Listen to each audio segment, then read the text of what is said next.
cats attack the vehicles, the open vehicles. Now the reason for this is, just position myself a little bit better for you, is it's pretty much been habituated to actually realise that the vehicles aren't a threat or aren't prey really. So they are kind of, well, the word used is habituated to the vehicles from a very early age. They're raised with vehicles constantly around them, and game drive vehicles passing around them. So they're pretty much used to these vehicles from a very, very early age. And the parents obviously have shown the youngsters that they're also, these vehicles aren't of any danger. So that's one of the main reasons why these vehicles aren't seen as a threat or prey.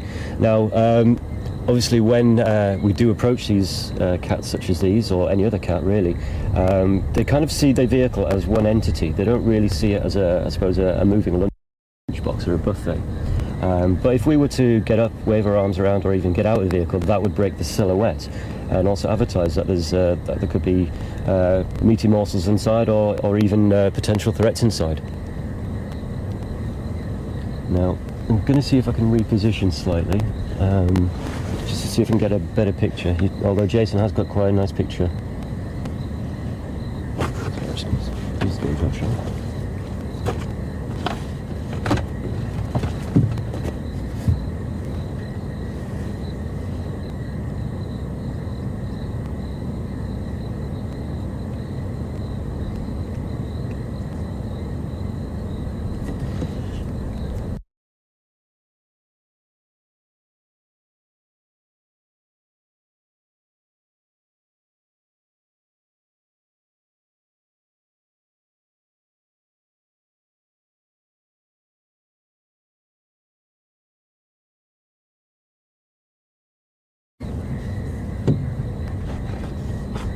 Black screen. Black screen.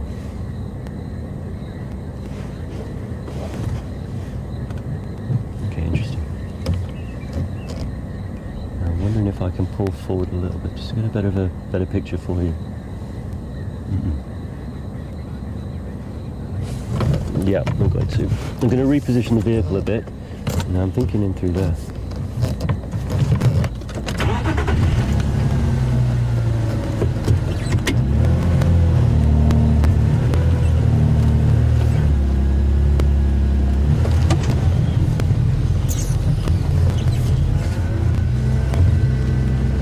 Now these vehicles are absolutely surface. They're small, they're nimble, very, very mobile. So I'm just trying to plan a nice little route to get in to see these guys a bit better. Now I'm just wondering if there's a better position that I can get to from the main road. So if you just bear with me, I'm just going to reverse out.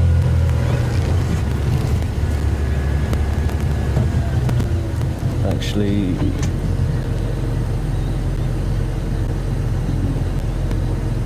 forward a bit.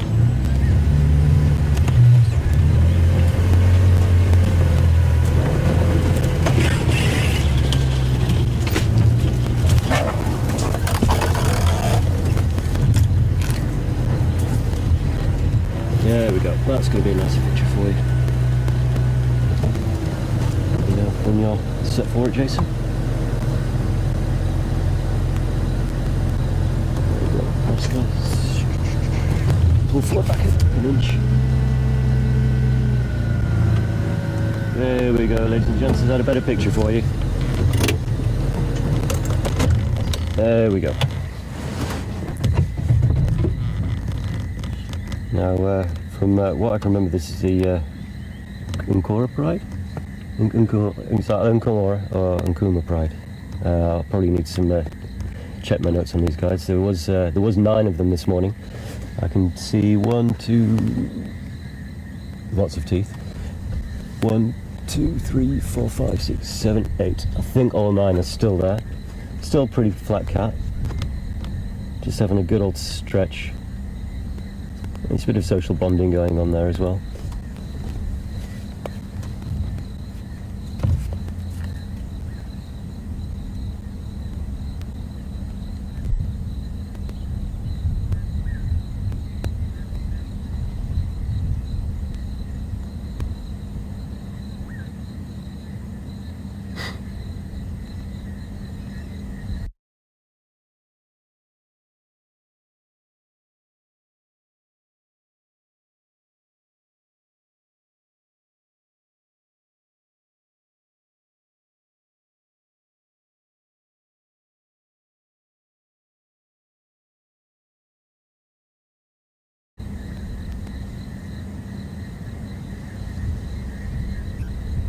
They are starting to get a little bit more active, and they are still pretty... Oh, bless you. Still pretty mellow. That's sweet. There's a bit of aloe grooming going on in there as well, which is a very, very good way for these cats to bond socially. It's obviously reciprocated, so the cats will groom each other, they'll clean each other. I suppose this is carried on from when they were cubs, when the mother used to clean them. Just strengthens the social bonds within the group.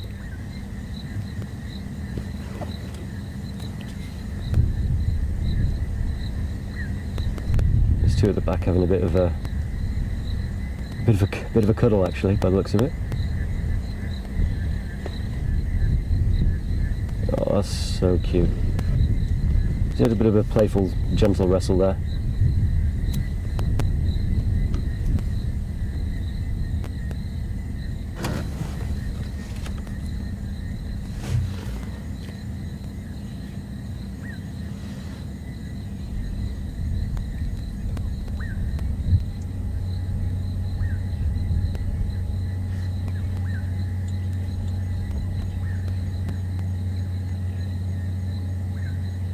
Oh, nice big stretch.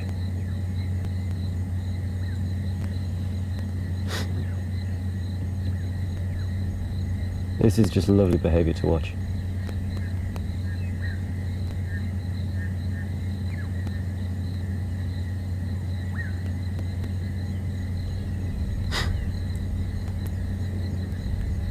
It's just a mass of claws, jaws and paws.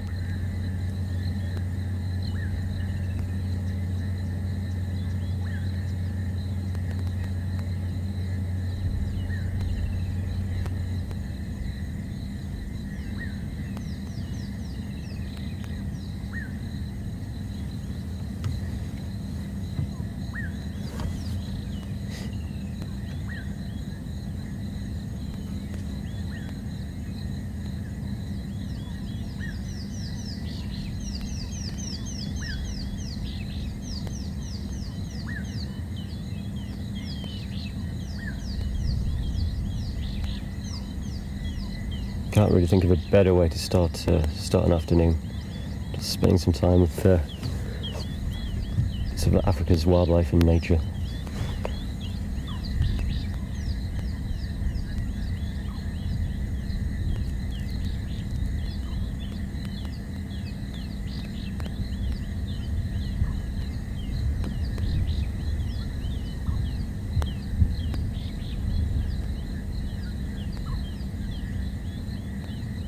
Oh.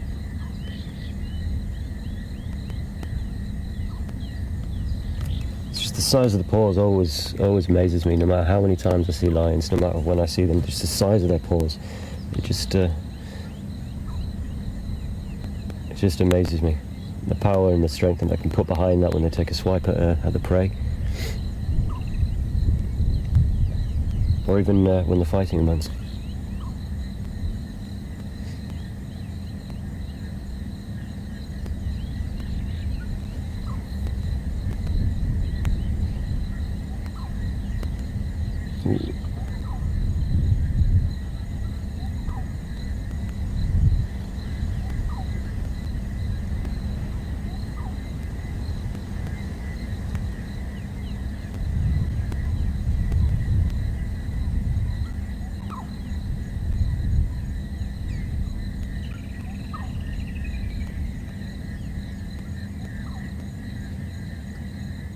No, that female's she's just wandered off to have a bit of a comfort break, and I think she'll probably rejoin the rest of the pride shortly. Just distanced off from the rest of where they were sleeping.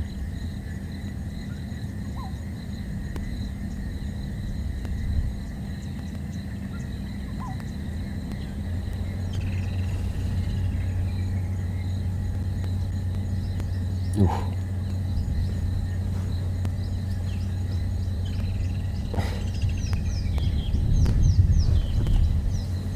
The young male's got a nice little mohawk going on there, bit of bedhead.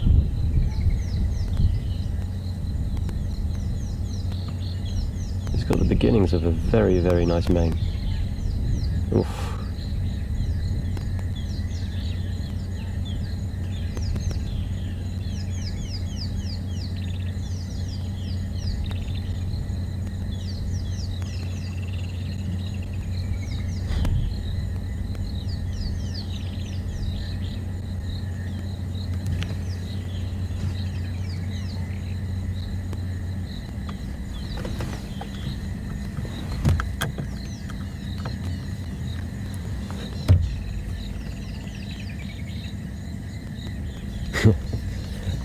going to roll forward because there's a slight little bit of a tumble going on just in there. Just bear with me.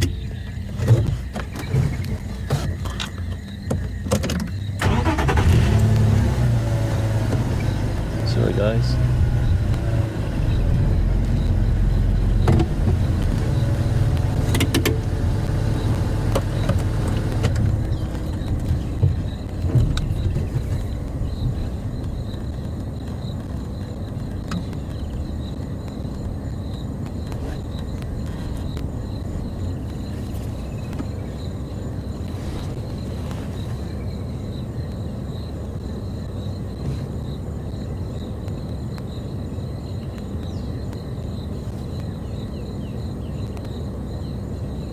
Okay, just had a question from John in Connecticut asking if these lions are part of a pride. Well, John, I'd... 2 seconds, just turn the channel down.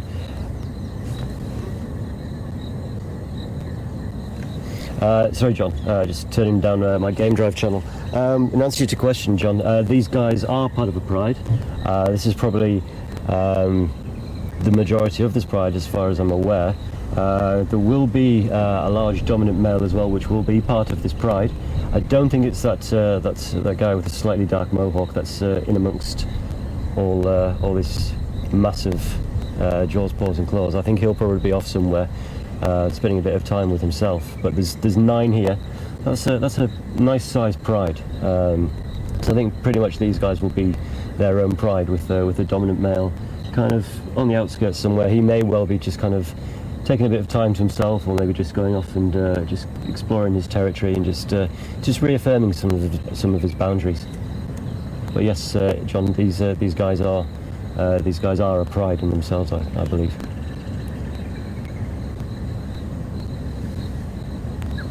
So I'm just going to reposition slightly again.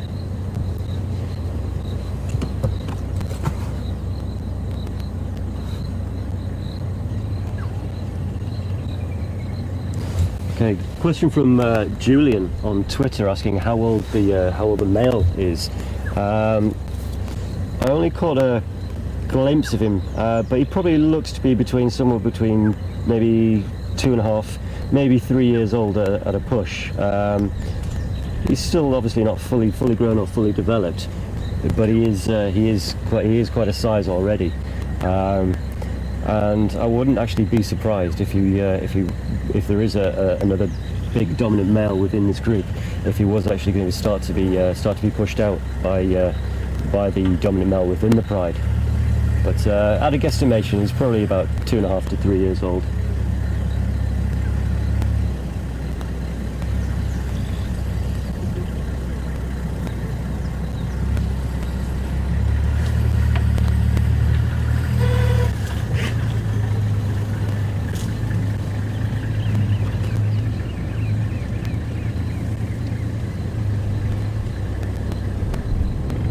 These guys are starting to get active now.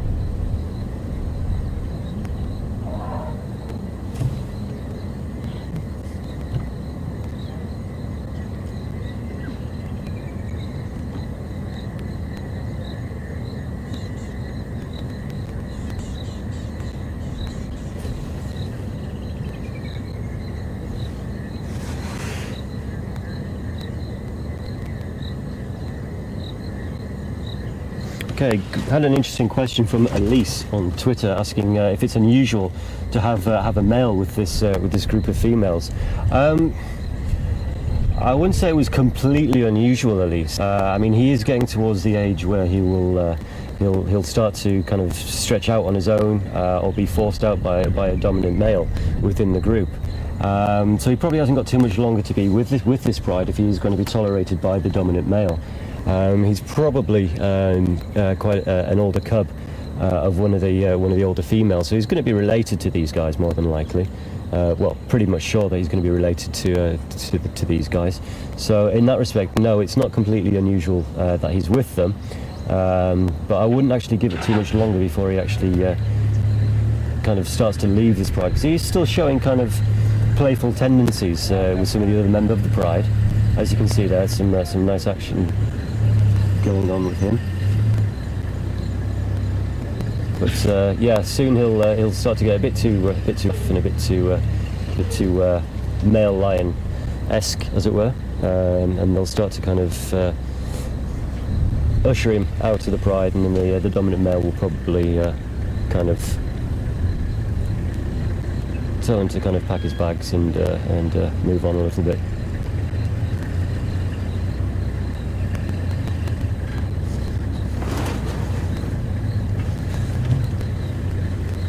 Okay, I'm just going to reposition a little bit for you so you can get a bit more of a better picture.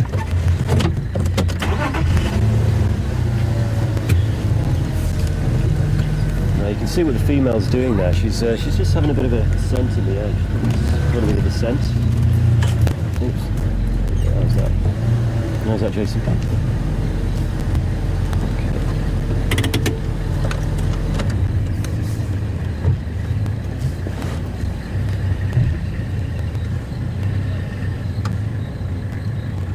Such fantastic eyes on these cats. Ooh, there we go. Just going to come for a little bit of explore, so if we just sit here quietly.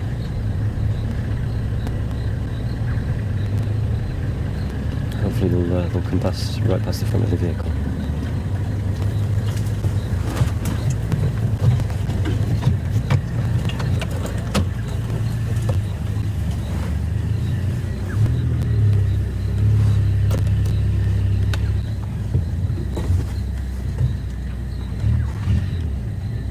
Pride is getting to be pretty active now. There's one just using ah, sweet. And besides these two to the left of the vehicle, there's one just in the thickets, just using a tree as a bit of a scratching post.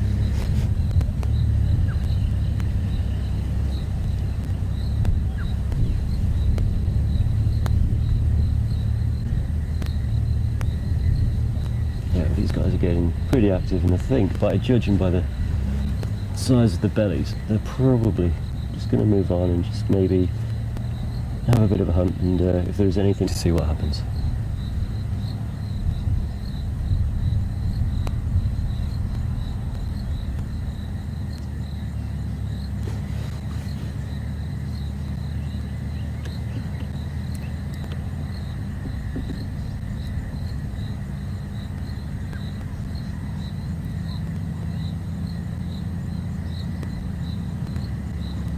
And I think these guys might head up to the main road, potentially.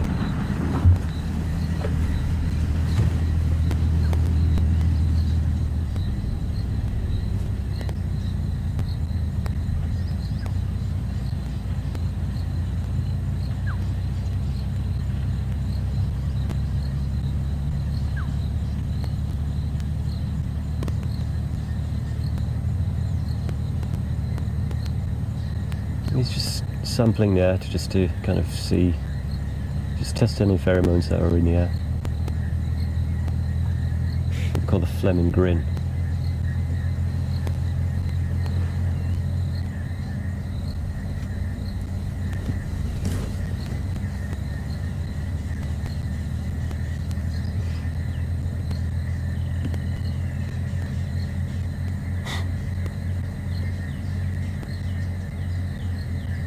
I think she's got her eye on you, Jason.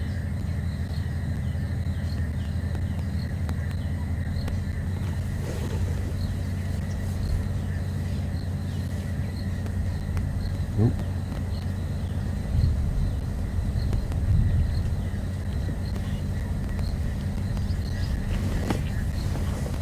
This is nice.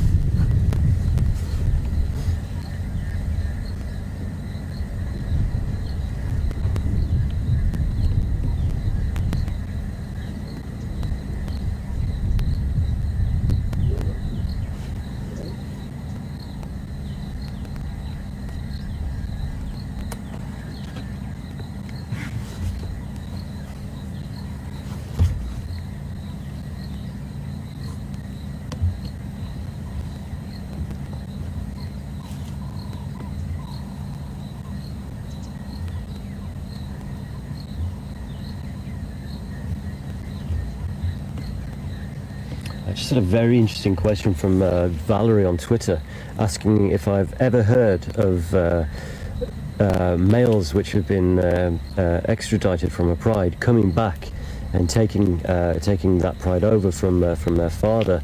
I'm going to be honest with you, Valerie. I've not heard of that. No. I mean, obviously, the cats will be kind of related in some way or another. So it probably wouldn't be in their best interests to actually come back to. Sorry, I'm just chuckling at that picture. I wouldn't actually think it'd be worth or to their benefit. I'm just being eyeballed by a female that's just coming past the vehicle. I don't think it would be really much of benefit to the pride itself, to the genetic diversity within the pride, if a young male was extradited and then came back. I mean, it's not within the realms of impossibilities, certainly not.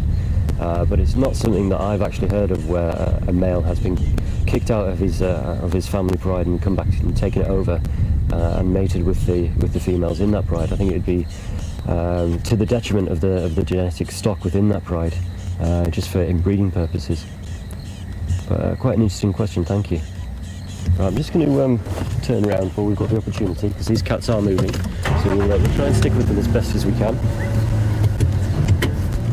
And I'll try not to lose a cameraman on the thorns.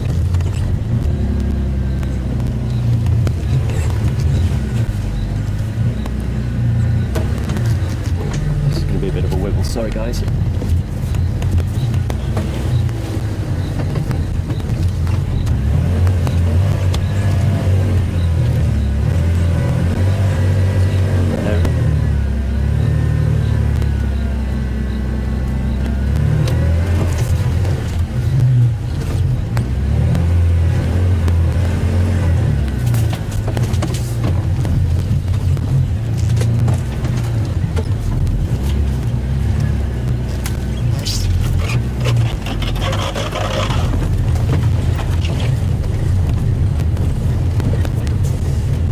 There they are, just moving at about 9 o'clock.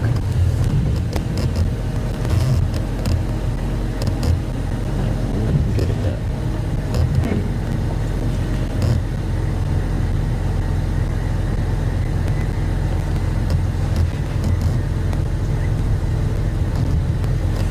Let's see if we can get a bit closer in there.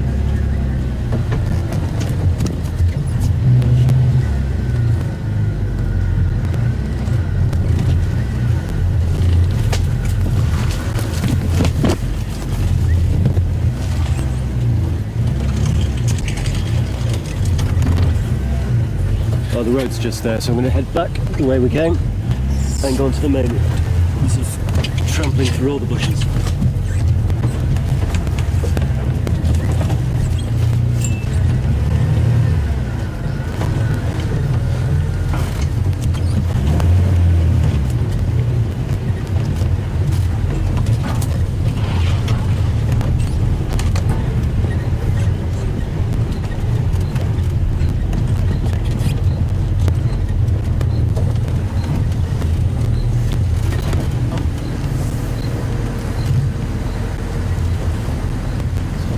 Looks like these guys might be heading across into quarantine where we started not too long ago.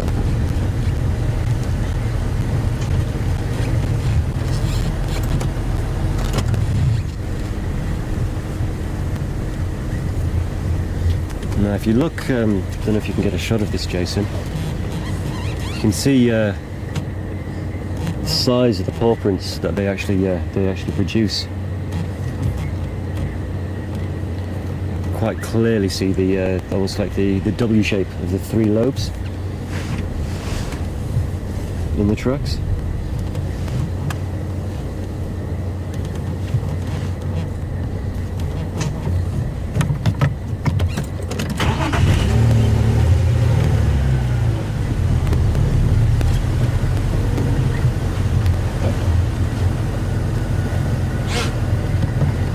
That one seems to have a bit of a cold. Just pull back.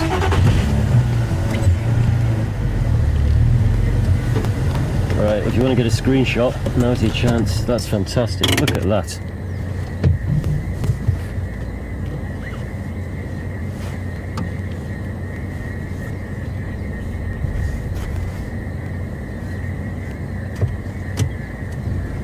That's cute. Look at him, just peeking around that tree trunk.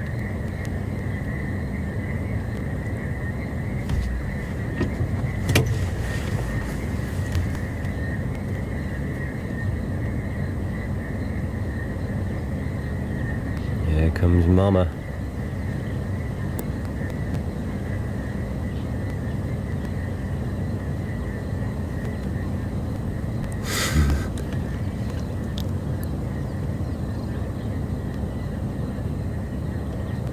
Okay, just had a question from Jacqueline on Twitter asking how male lions mark their territory.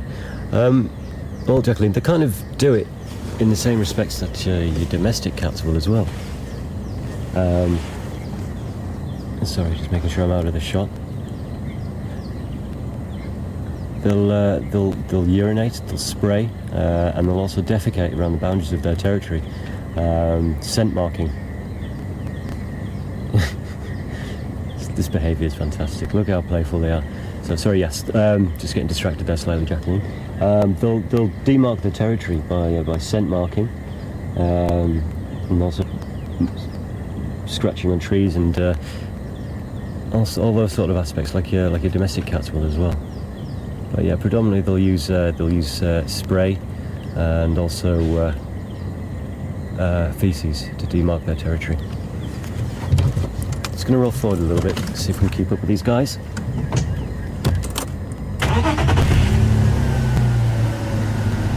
Although these two, to be fair, are giving us quite a lot of nice entertainment.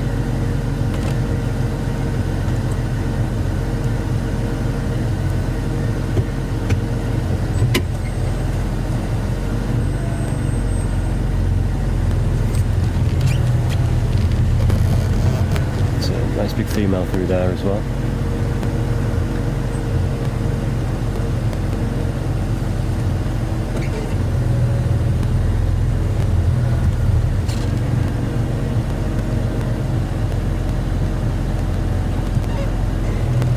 Do seem to be moving in the general direction that we're pointing, so I'm just going to pull forward a bit and see if we can kind of get them as they come to cross the road. We'll get a nice big clear sighting of them.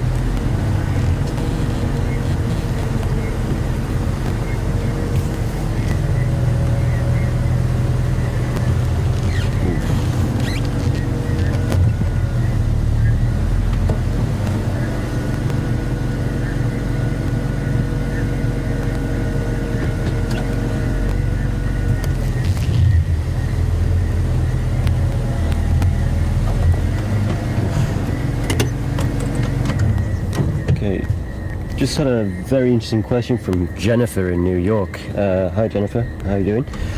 Jennifer's wanting to know how likely it would be for the Birmingham boys to take over this pride. To quote Mr. Weiner, it all depends really. It would depend on if the Birmingham boys came into contact with this pride. That would be the biggest variable within that, but also dependent on the actual dominant male for this pride as well. It depends on his strength, and if he had any other big males on his side as well. But I mean, there's going to be five male lions in that coalition of the Birmingham boys. So I mean, they are going to be a pretty big force to reckon with. I mean, if they did come into contact with a pride, and they decided that we want to take this over, they would be a very, very, very big force to reckon with for any group really. If it was just for one dominant male, then he would be in for a very rough ride indeed. But as for whether they would take over this particular pride, there's a number of variables. But I mean, they may well do. they may well take over this pride if they do come into contact with them, and the dominant male in this pride isn't successful in defending what's his. Now, the cubs, or the smallest cubs that are within this pride, it would be if the Birmingham boys did take over this pride, it would be very interesting to see what would happen with them.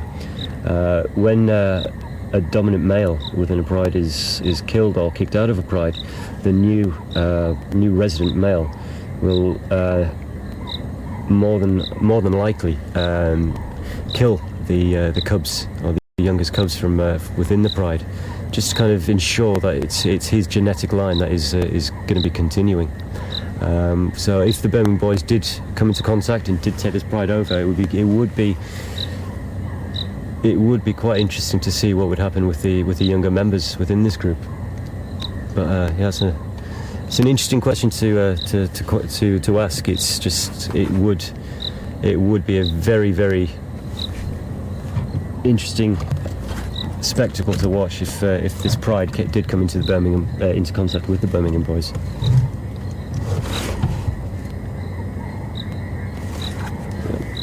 Okay, I'm still on the access road.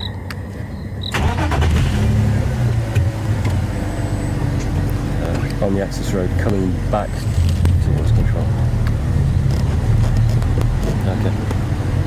Okay. Yeah, so I was just keeping control updated as to our location. No, there's a nice shot just in front, Jason.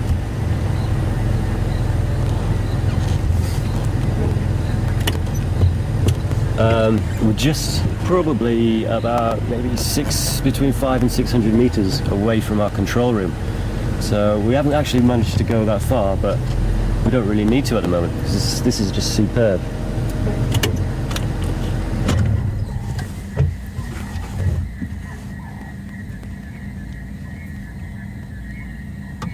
It's a bit of a pride termite mound for this chap. I can almost hear all the viewers shouting "Lion King, Lion King," or Simba.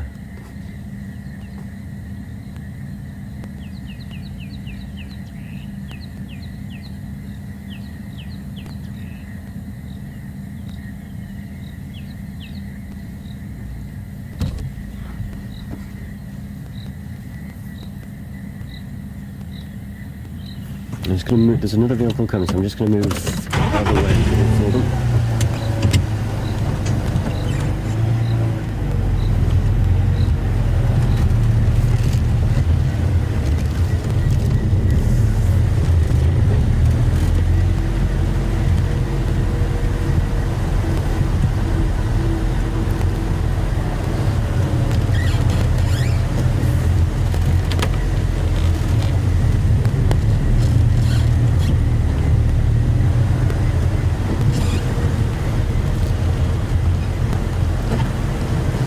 Starting to come out of the thicket, so if we just get a little bit ahead of them, we should get a nice picture of them. Hello, how are you? Hello.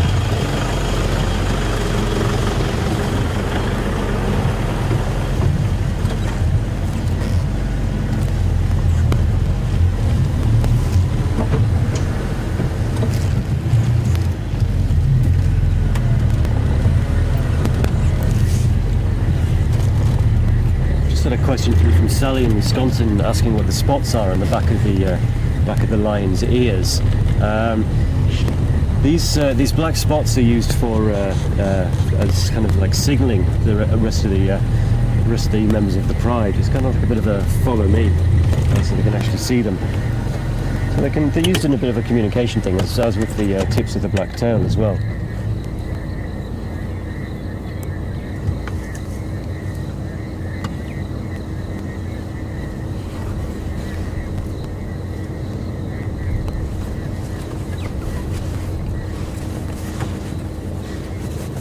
Now this is superb.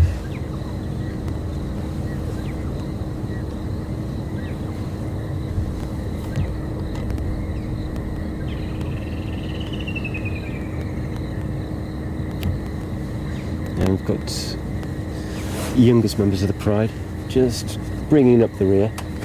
All right.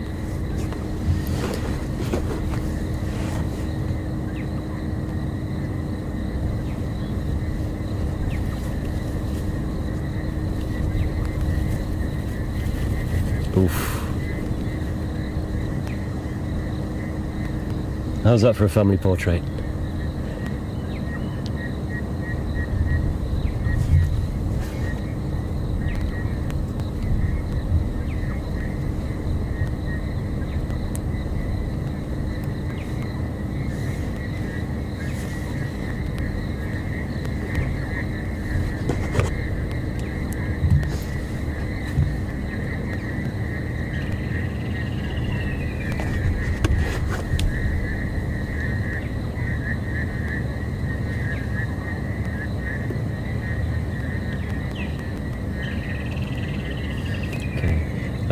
We just had a question from Jacqueline on Twitter asking how long a pride will stay together.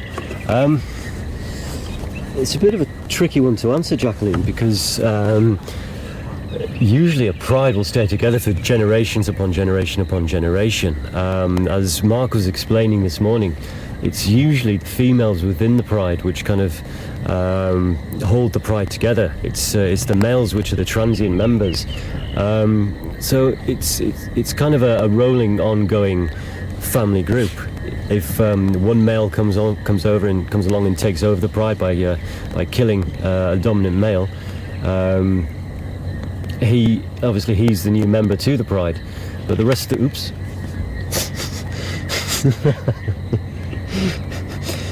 obviously lions aren't as agile when it comes to climbing trees, but this is superb. Sorry, getting back to the question. Yeah, I don't think there really is a definitive answer to how long a pride will stay together. It's probably more of a question of how long, or how long potentially a dominant male will be in dominance of a pride, and that can range between maybe 2 to 4 to even 8 years, depending on the size and the power and strength of the particular male lion. But the actual pride itself will pretty much stay together on a continuous basis, where the cubs will be the new generation. The female cubs will kind of be the more the new generation bringing the pride through.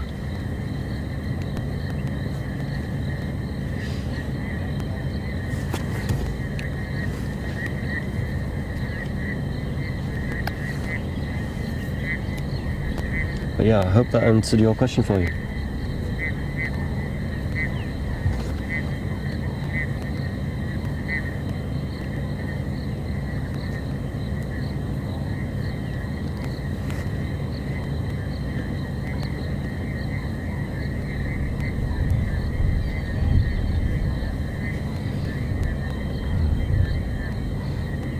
These two older females on the mound are just keeping an eye on where the youngsters are going. I think they're just kind of having a bit of an exploration to themselves.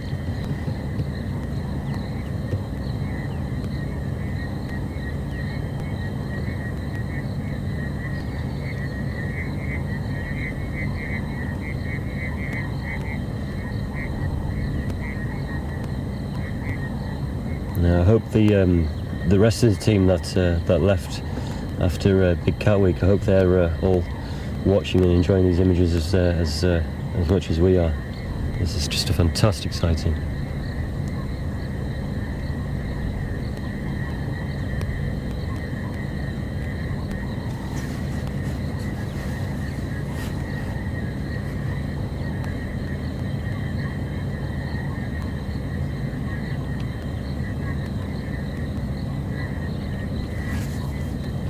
Okay, we've had a question from Jackie in Minnesota asking why lions and buffalo don't get along.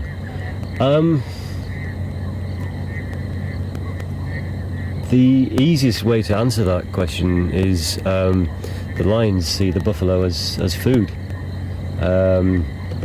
That's pretty much the short answer to it. So one of the lion's favorite meals is buffalo. So these guys will, if they see a herd of buffalo, they will trail them and they will try and pick out either one that's either a little bit slower, maybe potentially wounded, or even younger members of a buffalo herd. So, yeah, the short answer to that question is buffalo are very high on a lion's menu.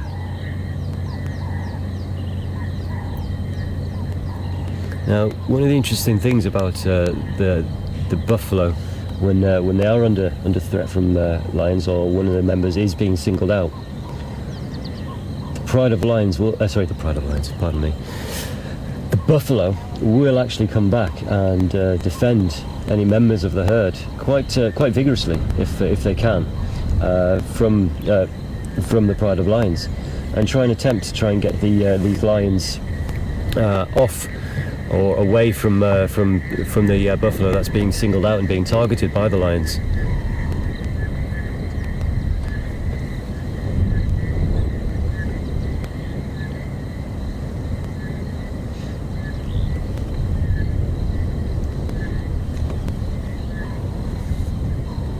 I hope that answered your question, Jackie.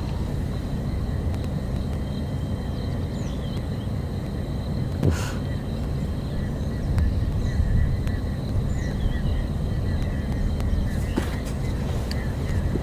Could you just reconfirm the name? I couldn't catch if it was Nkuhuma or Nkuhuma.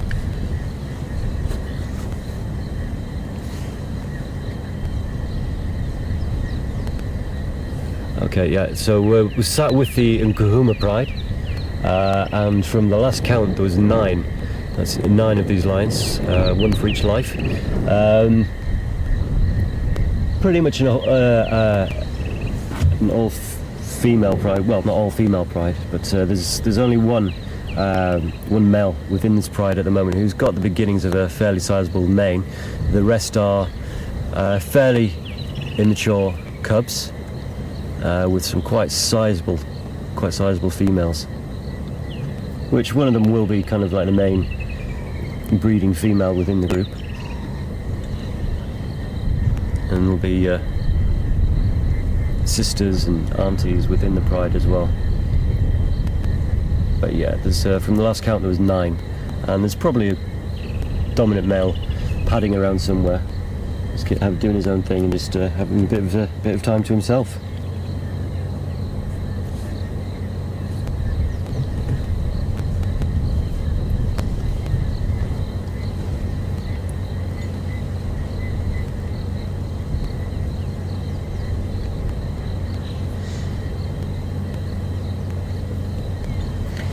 Just a question from Christine, asking if lions have an odour like elephants and potentially buffalo and any other animals do.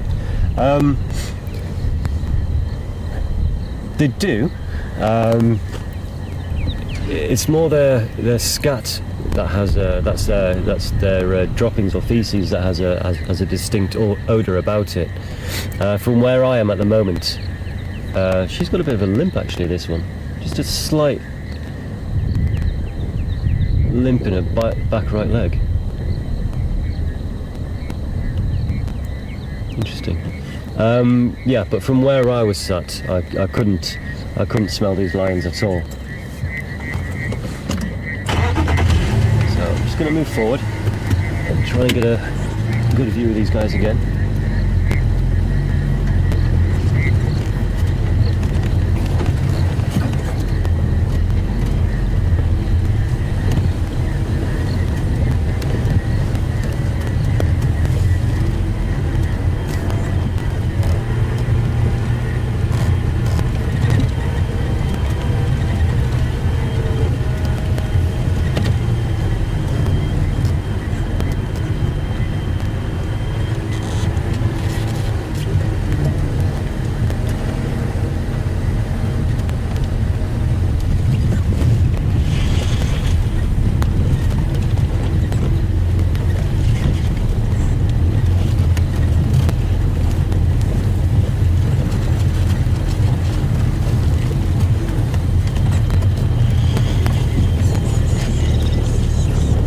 Had a question from Tinley in Illinois.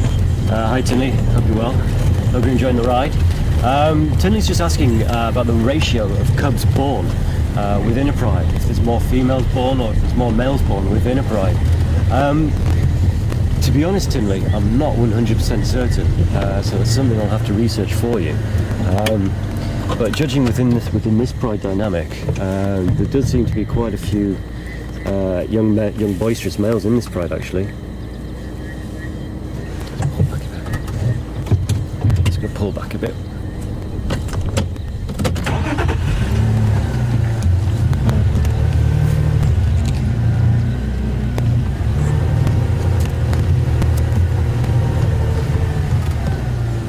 Let's give you a bit better.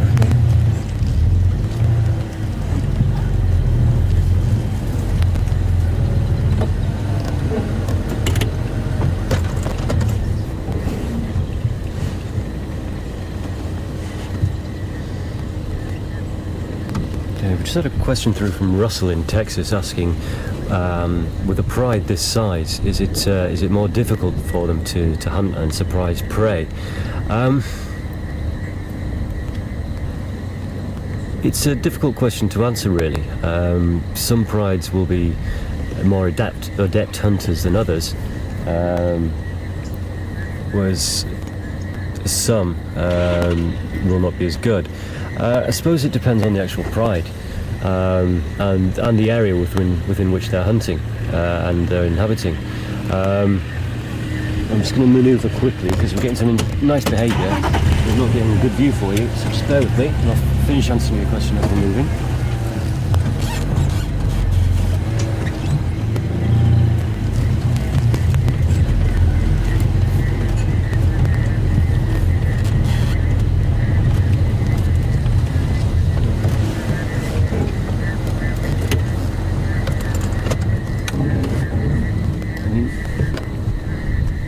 I suppose one of the other questions is it's not how difficult it is for them to hunt, but maybe how frequent they have to hunt as well. I mean, the pride this size, it has a lot of mouths to feed, so the amount of times that they will have to hunt and take down prey just to keep all these bellies full will play a large role into how successful they are as well. I mean, a sub-adult buffalo probably won't last these guys too long, maybe a couple of days, if that, just judging by the size of the pride. So it's a difficult question to answer really. Like I said, it just depends on a number of various factors. How good the individuals are, how good the teamwork is as such, even though it's not a case of each animal being specifically gifted and they can use tactics. I just think there's just too many variables to actually determine whether a single pride or how large a pride is to determine how successful they are or how stealthy they can be when taking on their prey.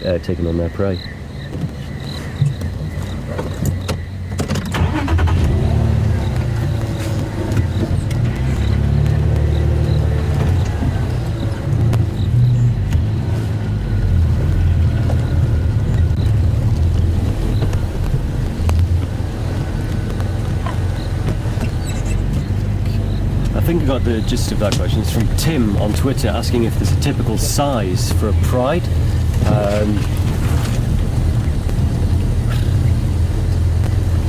Oh, sorry. Kim with a K, apologies Kim. Asking if there's a typical size for a pride. Difficult one to answer, really. A pride consists of just I don't know, 5 to 6, but it can grow up to anything up to 20 lions, perhaps. I mean, this is a nice sized pride in itself, with a good range of, a good mixture of mature fully grown, some sub-adults, and some young ones as well. But as for size of prides, I don't think there is a definite number where you can say, yes, this is a good size for a pride. And a definite definition for a number of animals within a pride. Again, there's just a lot of variables such as food, water, competition from other species, competition from other prides as well. So I think there's a lot of variables. So there's going to be no definite answer. There you go. Is that okay for you, Jason?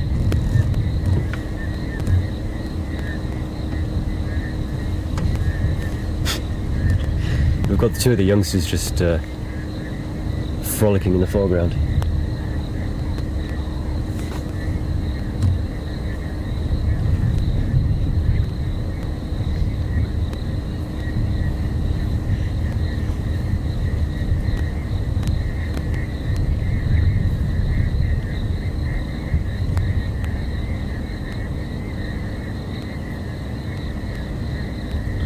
And here comes an older one just to check up on these cubs. Maybe have a bit of a rough and tumble with them as well.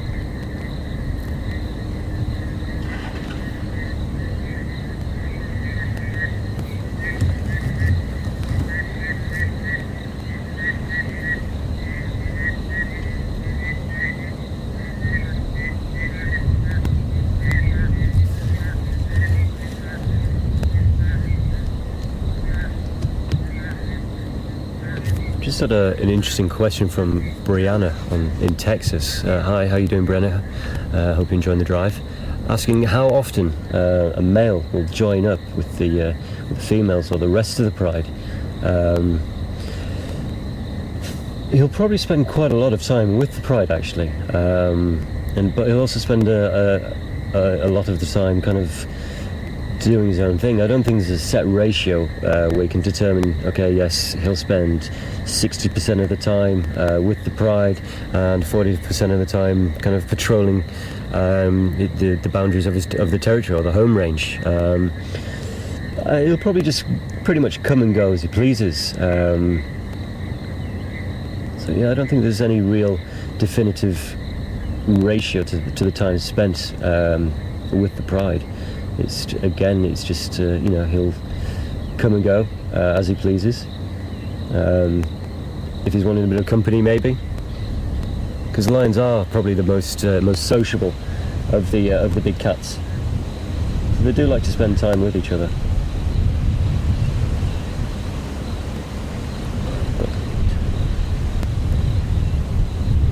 Yeah, these cubs seem pretty playful and pretty interested in all manner of trees. That one's just having a bit of a tumble through a silver cluster leaf. Right, I'm just going to move forward and see if we can get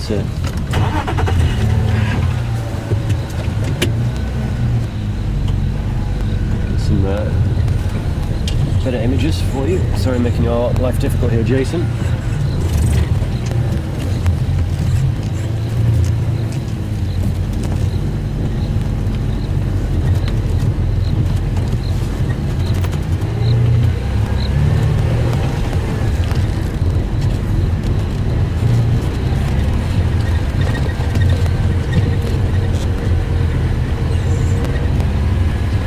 Going to try and get ahead of them a bit so they can start walking towards us.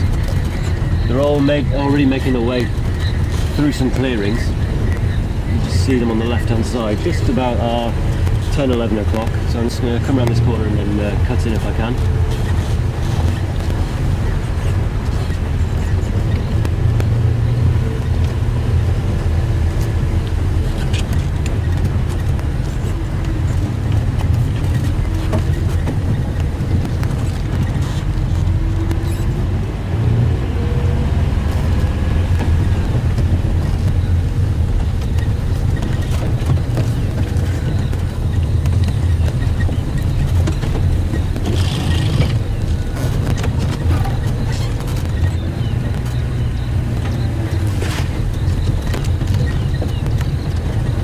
Hi Bob G, welcome aboard. Hope you're enjoying the drive. Bob says that he's not seen the dominant male of this pride. Will he be in the area? Bob, sorry. Yeah, sorry, Bob G, my mistake. Bob's saying that she doesn't see the dominant male within the pride, and asking whereabouts he'll be. as I mentioned, he'll be somewhere in the locality. He'll probably just kind of spending a bit of time on his own, just having a patrol of his boundaries and just making sure that there's no potential threats to taking over this pride. So he could potentially even be kind of towards more of the Arethusa side, which is on the eastern side of the Juma property, just kind of keeping an eye and just making sure the Juma boys aren't going to be kind of encroaching on his territory. I mean, that's one possibility. Or he could be, I don't know, 1k away, just kind of taking a bit of time to himself and just relaxing, just having a bit of me time, as it were. But I'm pretty sure that he will eventually kind of meet up again with the rest of the pride and just spend a bit of time with them.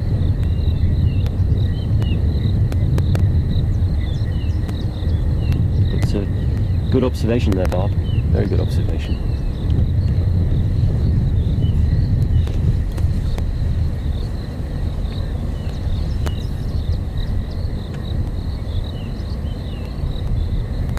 Now these guys are in a very good position at the moment. They've got some nice cover. The grass is starting to get longer, so it's going to aid their hunting a lot more, give them a lot more opportunity to be stealthy. But there's a nice tree line just ahead of them, and the wind is blowing into their faces, which is going to give them an advantage if it comes to hunting.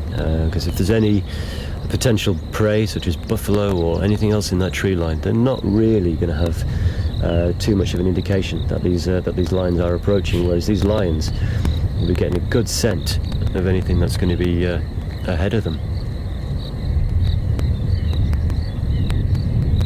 But these guys seem fairly chilled at the moment. They're just kind of walking, taking a bit of a rest, just plodding along, just enjoying their afternoon.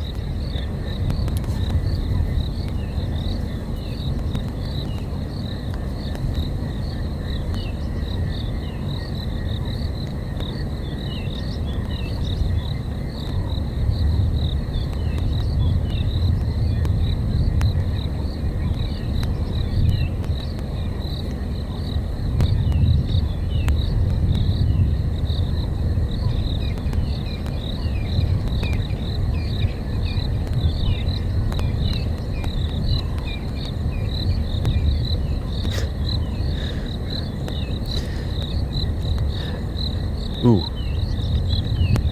we just had a little bit of a soft vocalization there.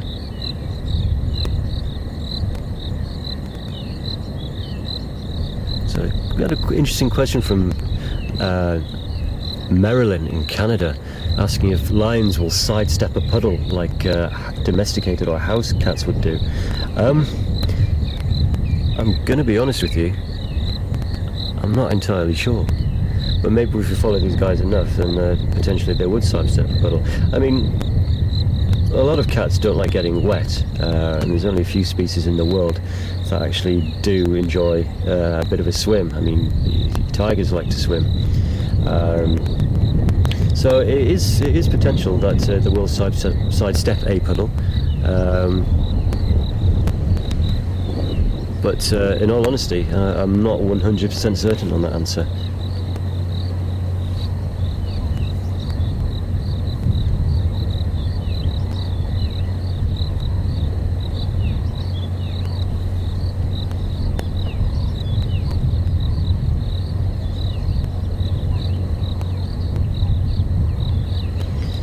A question from Skipper on Twitter, I believe it was, asking if female lions roar. They will vocalize, but they won't use it to the same effect or for the same reasons that the male lions do. They won't use it to kind of assert their dominance or to vocalize, to kind of give an indication that they're there and they're in charge. But they definitely will vocalise, but I don't think it'll be to the same degree or to the same aspect of a roar that the male lion will actually use to advertise that he's there, he's dominant, he's in charge, and he's basically going to defend his territory or his pride. but they do vocalise, but not in the same respect as the males will.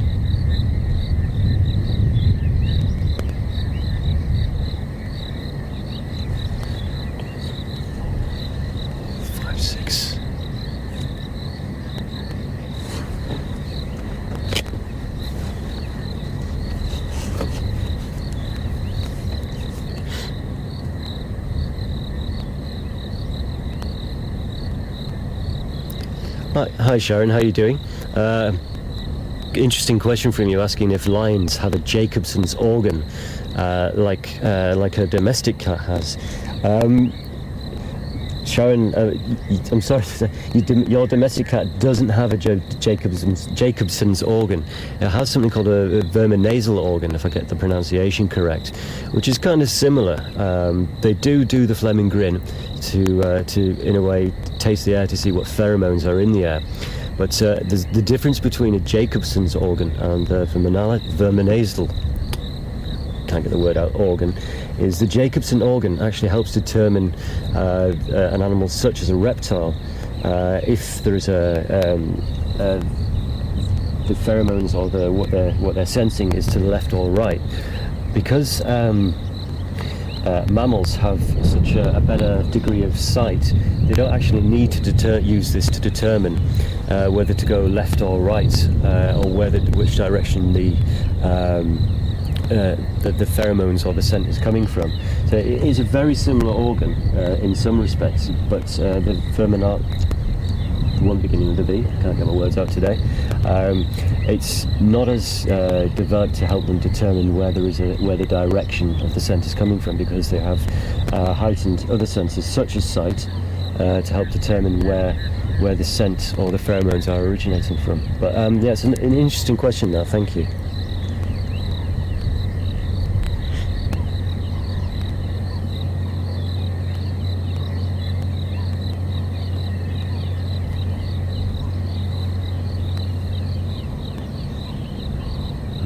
Female ilex just sniffing the air. Not sure what she'll be smelling.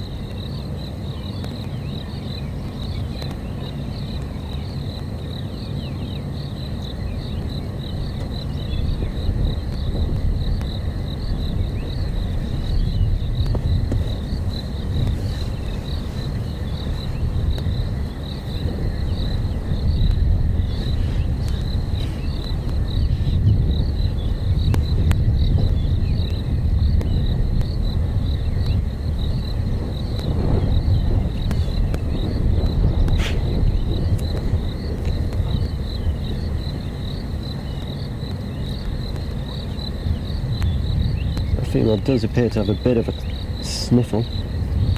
She's sneezing quite a lot. Maybe she's got a touch of hay fever.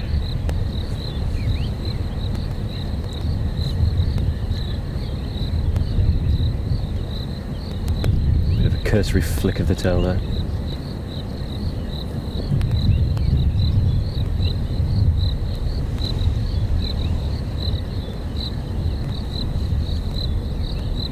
And down she plonks. Oof.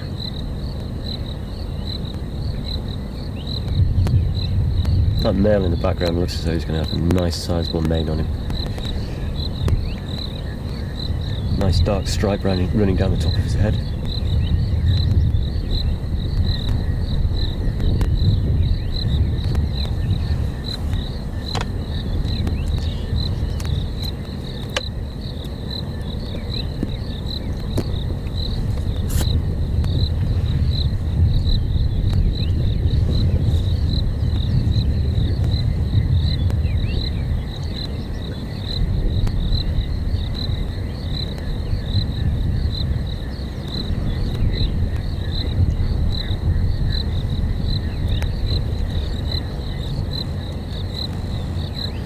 Another question from Jacqueline on Twitter asking if lions purr like domestic cats. Oh, that's lovely behaviour.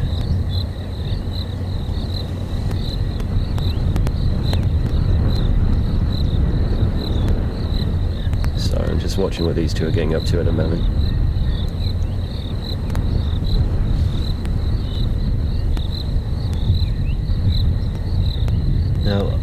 I've never actually heard lions purr, per se. I'm led to believe they do.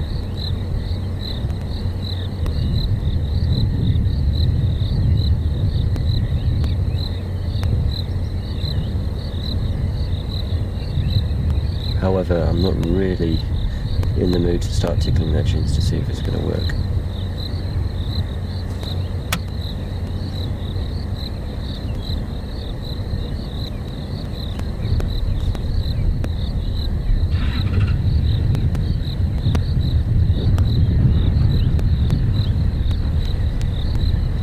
No, I know you guys are probably all enjoying the lines, but I'm going to do a Hayden here. I'm going to ask you, do you want to stick with these lines for a bit longer, or should we see what's around the next corner?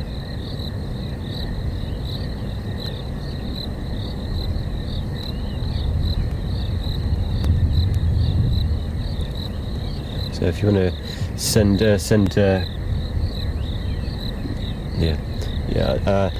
just as I was going to mention, if you want to send a tweet or an email to Final Control, to Brian, at questions@wildearth.tv or hashtag SafariLive, and just let us know whether you're happy to spend a bit more time just lying around, or if you'd like to go for a bit of a drive and see what's around the next corner. I mean, I don't think these guys will move off too far, so there is a potential of catching up with them again later. Which obviously I can't promise, because it's these are wild animals, so they could move off at any time. But yeah, I'll leave it up to you guys to decide, and let me know what you'd like to do.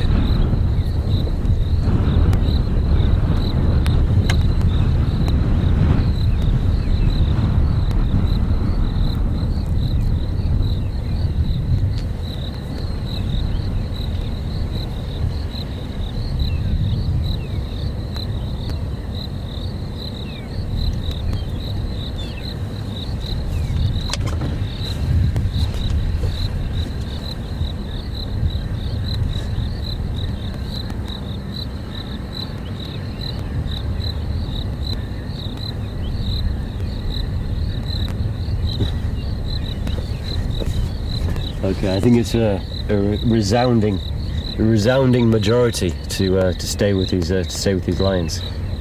Pretty good choice, actually. We've not seen or spent some quality time with some cats, or such a long duration with cats for quite a while. So yeah, good choice, guys. Good choice.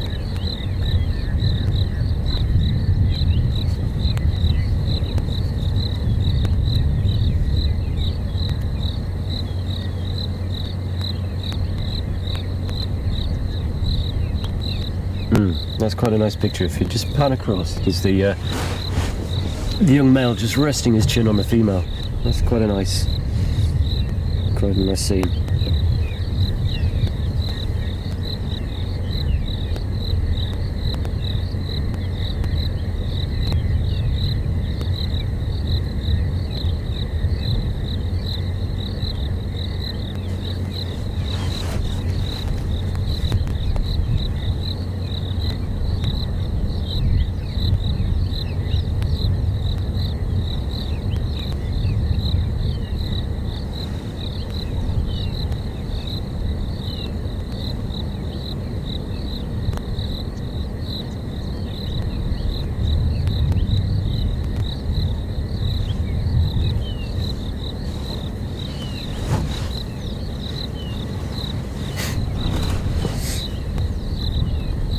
It looks very comfortable there. It just kind of shows that there is a social bond between these animals, within a pride. There is a social bond. Well, they do like to spend time with each other and just kind of relax within a group environment.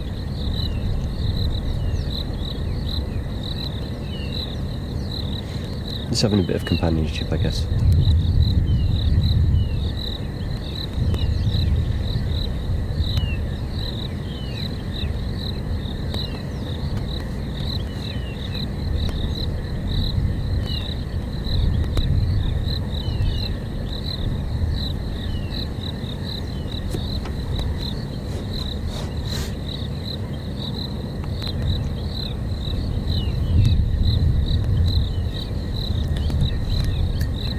just had an interesting question from Douglas on Twitter. Hi Douglas, hope you're well and enjoying the drive.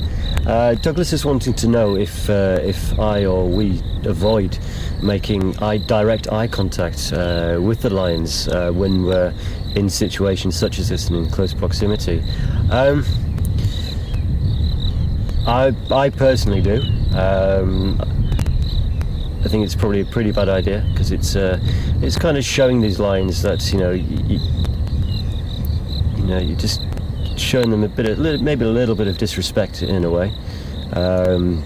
If you kind of avoid eye contact, or if you do catch eye contact, just obviously don't stare them down, because I think that might slightly raise or antagonize aggression out of them. I mean, it's not likely that they would charge the vehicle, but you certainly don't want to kind of antagonize them or just give them a reason just to wind them up a bit, I guess. So no, I personally I wouldn't give direct eye contact to the lions, definitely not for a prolonged period of time. I mean, within the confinements of the vehicle, it is different to when you're on foot as well. I mean, on foot, we certainly wouldn't contemplate getting this close to the lions.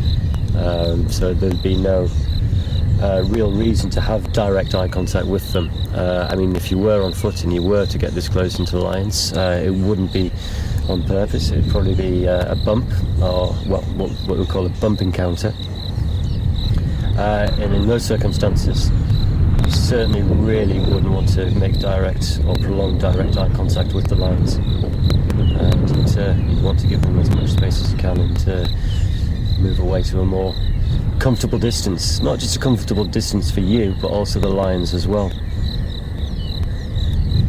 But personally, no, I wouldn't. I don't really think giving these guys direct eye contact is a very good idea.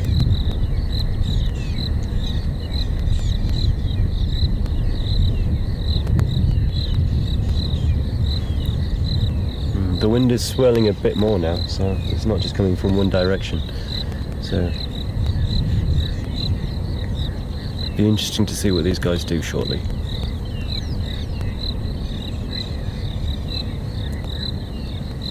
Kind of hear some Franklin's alarm. Sorry.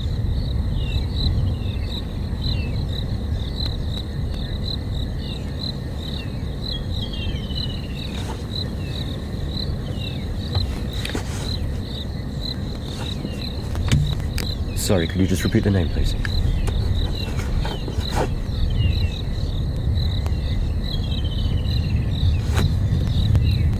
Okay. Hi, Carol, all the way from South Carolina. Carol's just asking if this is the alpha male within this group, or the pride. I'm pretty certain it's not, Carol. He looks too young. His mane isn't fully developed.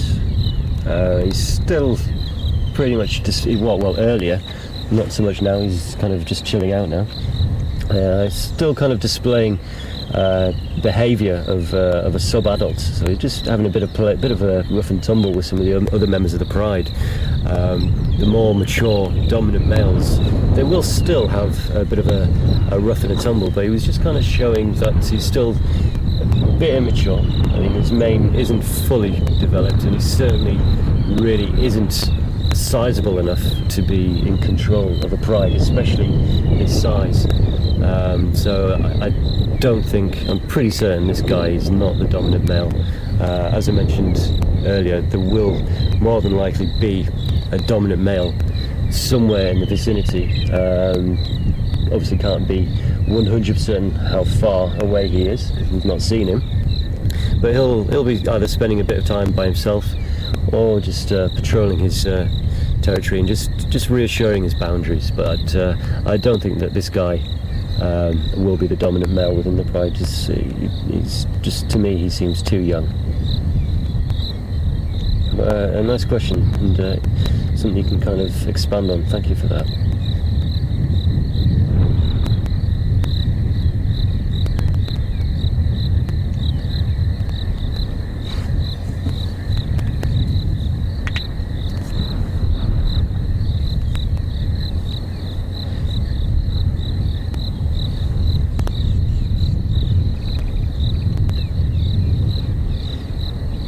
The pride's split into kind of a bit of a 2 or 3 locations.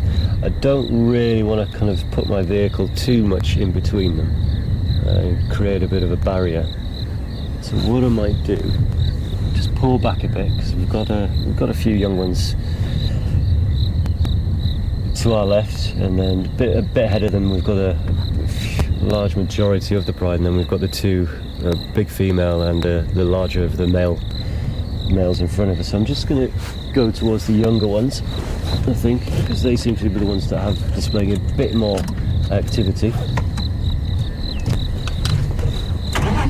I said, I don't really want to split the pride up or put myself in between members of the pride, cause a bit of an obstruction for them. I'm just going to manoeuvre, as I said, and just give you a bit of a variation.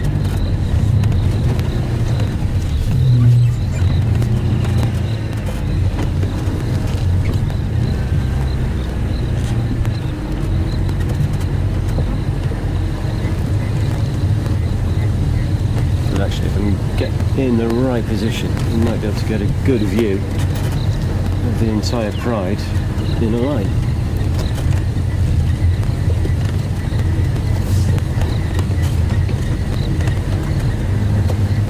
Getting eyeballed by one of the females.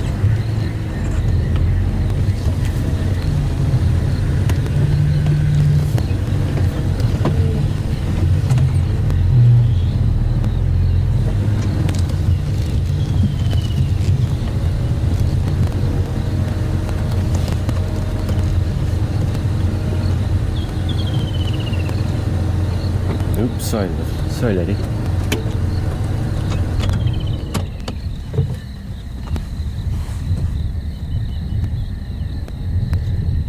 An interesting question from Teresa.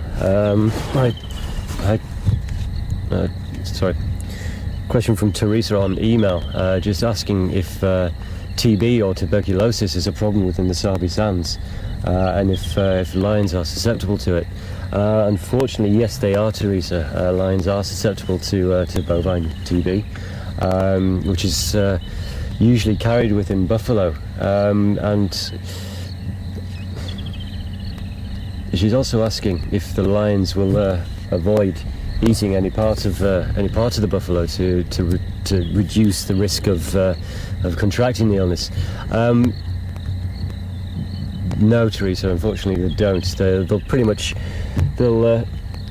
eat as much as they can of the buffalo. Obviously, they'll leave a few bits and bobs, such as the skull and the horns. But they'll pretty much devour as much as they can, without actually giving any thought to any potential contraction of tuberculosis. It is unfortunate, but it's one of the things that happens in the wild, unfortunately. They don't really give any caution to any illnesses, so I suppose they don't really consider things such as, will I catch tuberculosis or will I catch any other illness if I devour this buffalo or anything else that I might get my paws on. So no, they don't really give any thought to the consequences of eating an infected animal. Oof, she's a pretty girl, isn't she? Hello, sweetheart. Ooh. See, there was a question earlier, I can't remember who it was from, asking if female lions roar. You can just hear that one just vocalising. I hope you can pick it up on the speakers. They do vocalise, just not in the same veracity, or for the same reasons as a male lion.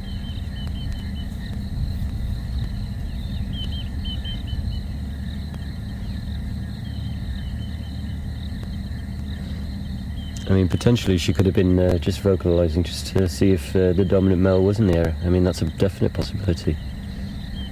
Or she could have just been saying to the rest of the pride, right, come on board, let's move.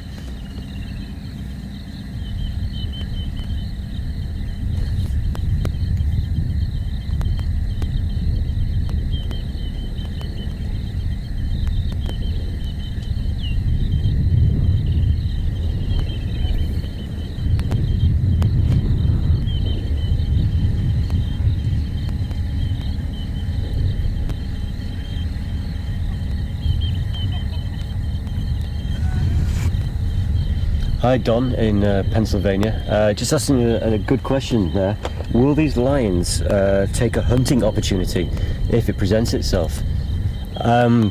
Without a shadow of a doubt, Don, I think they would.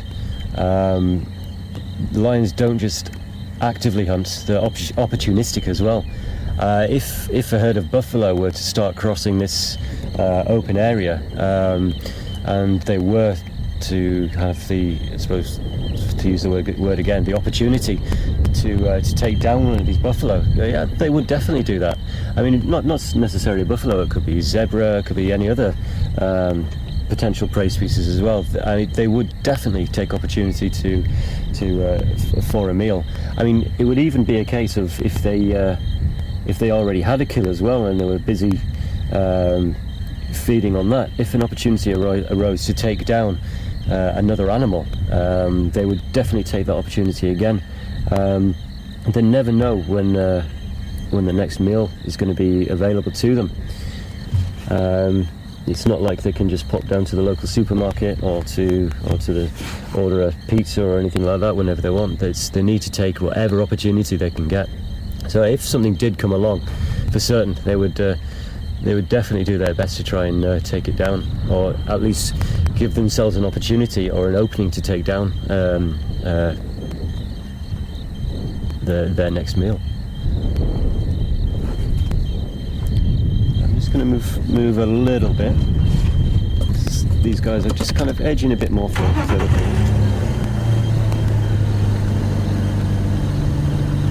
Black-bellied bustard just coming into land in the background.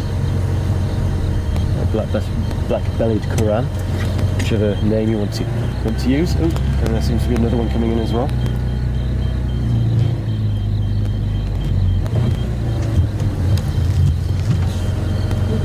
Where's he going to land? Or she? It's flying in above us. Don't land in the middle of the lines, you don't want to do that.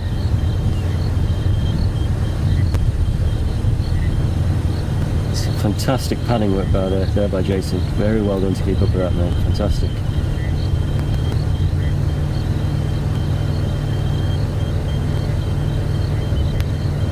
Ooh.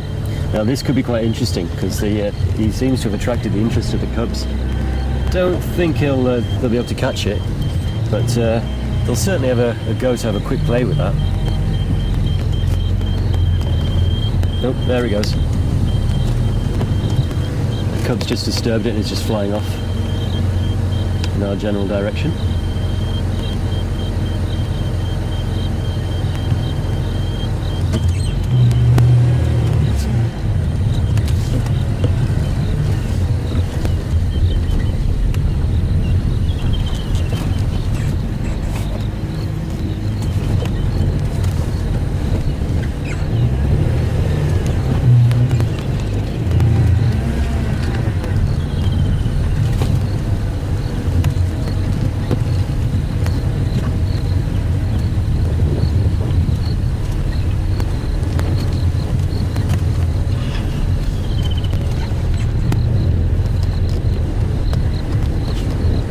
Rain is starting to come down a little bit now, so we're going to keep an eye on it. If it does get a little worse, or much worse, we're going to have to leave these guys to it, unfortunately, but we'll stick with them as long as we can.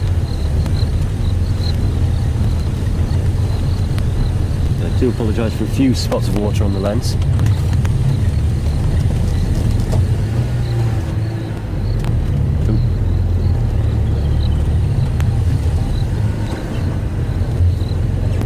Try and get ahead of them again so we can get them as they walk towards us.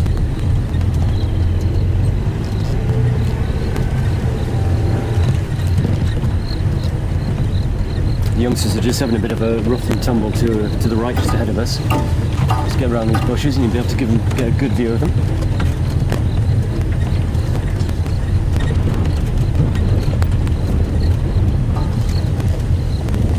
These guys are loving trees.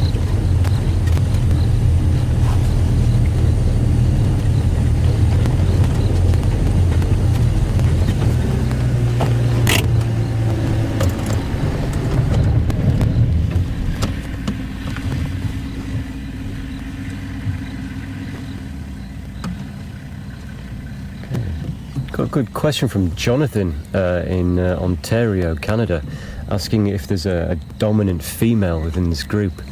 There will be a dominant female to a certain degree. There'll be like an alpha female. Well, she'll be kind of in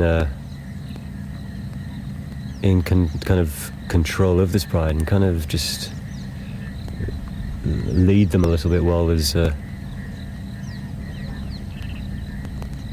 maybe coordinate hunting tactics a little bit. Potentially, I think it's this female that's got a slight limp in her one of her back legs. I think that could be the dominant female within the group.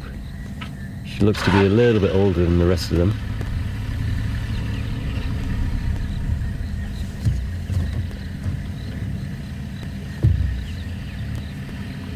Uh-oh. No, see, this isn't good. This isn't good.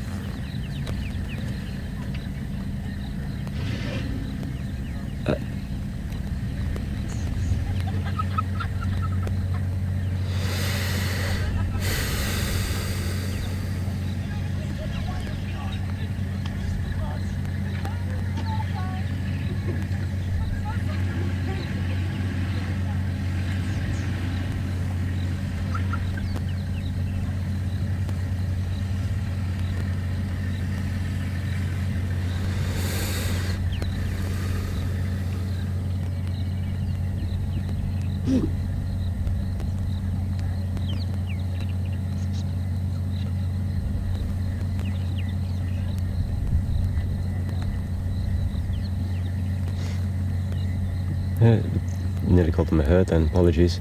Pride seem to be a little spread out now, just very relaxed in their surroundings.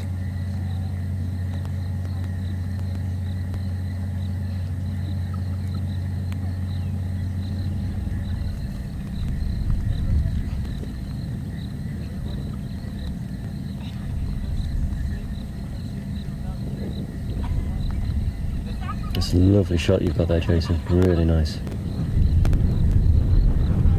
Oh, some nice interaction going on there. Just a bit of a sniff. Say, hey, how are you doing? And if you pan just to the right, you've got the cubs padding through as well. Sorry to make your life difficult. He's just having a little bit of a jog. He's slowed down a bit now, but he was just having a bit of a pad through.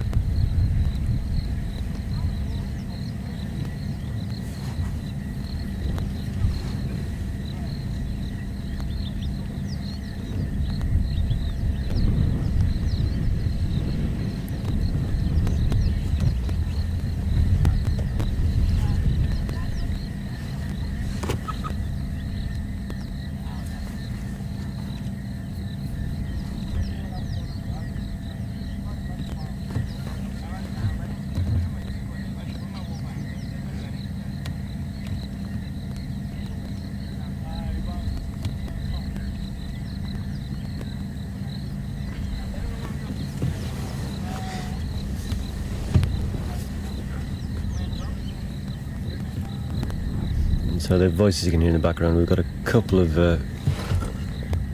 vehicles. Oh, what's this girl up to? Easy girl.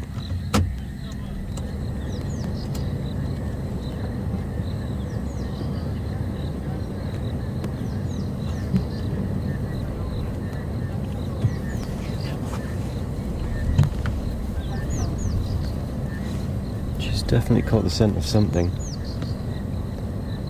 She's very interested in something. I'm not sure what she's seen or she's smelled.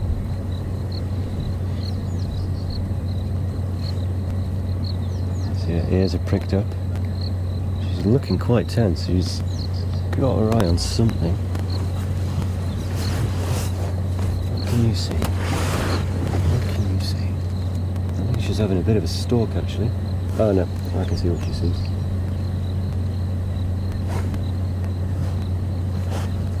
Yeah, there's a black-bellied Karan just in the grass. I think she's a little ambitious for her.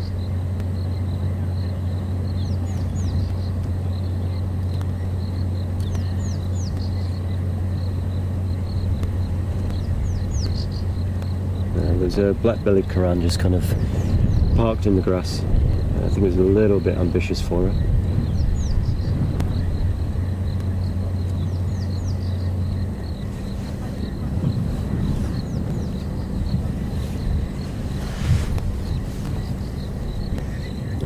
just going to come padding past again.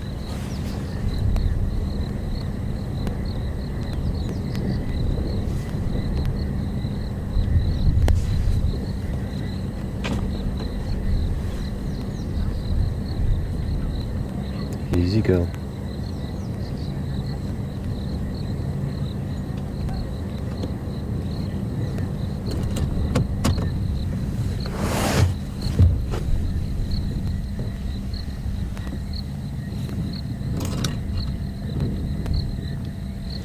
So she's just being a bit inquisitive. Oh, bless you. She's just being a bit inquisitive.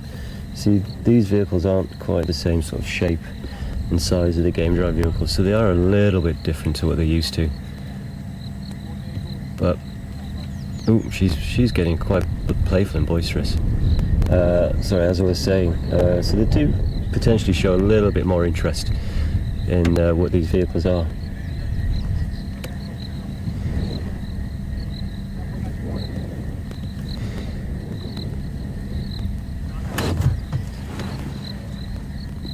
She's quite a playful little one now. Definitely got a bit of attitude about her.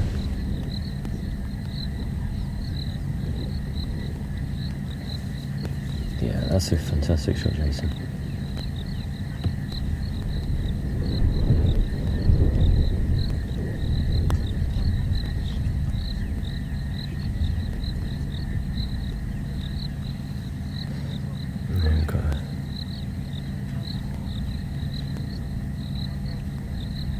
This one, she's looking, just pan to the one that's coming in front of her. She's just looking a little bit on the thin side, so I think these guys will be hunting soon.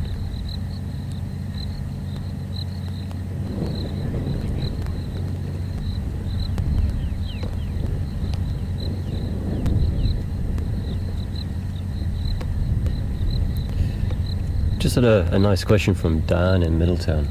Asking if a pregnant female will, when she's pregnant or just about to give birth, will she, oh, this female by the trees definitely got some attitude about her. Definitely very playful. Sorry, digressing. Will she take herself away from the pride and give birth? Yes, she will. She'll kind of take herself off, just have a bit of privacy. Keep herself a bit secluded, give birth, and just kind of shelter the newborn cubs just for a little bit of time, and then gradually kind of introduce them to the rest of the pride.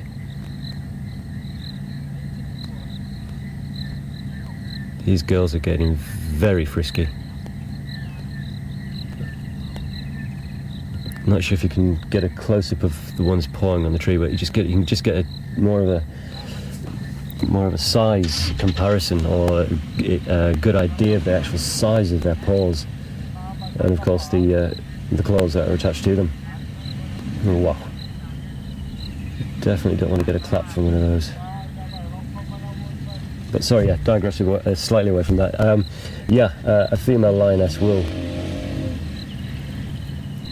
kind of just take herself off away from the pride slightly, have a bit of solitude, have her cubs, and then eventually kind of introduce them to the rest of the pride.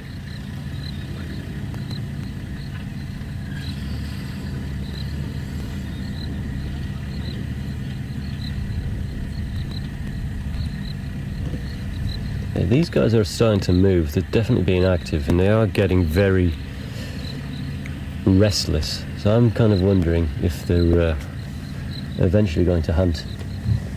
Obviously I can't promise anything, I don't mean to build your hopes up, but a couple of the females were looking pretty thin, pretty hungry. So I think these guys will be hunting soon. So I'll wait just a couple of minutes and then see if we can follow the pride on some of the roads and not go too much into the thickets, because don't want to disturb them too much, and with all the rain that we've been having as well, the soil and the terrain is going to be a little bit tricky for us to go off-roading too much. without either damaging the vehicle or damaging the substrate too much, or even getting stuck. As good as these vehicles are, but one of the main concerns is that we don't want to damage the substrate too much. But we will stick with them. We'll see what they get up to, and with a bit of luck, we'll get a bit of action from them. They're definitely becoming interested.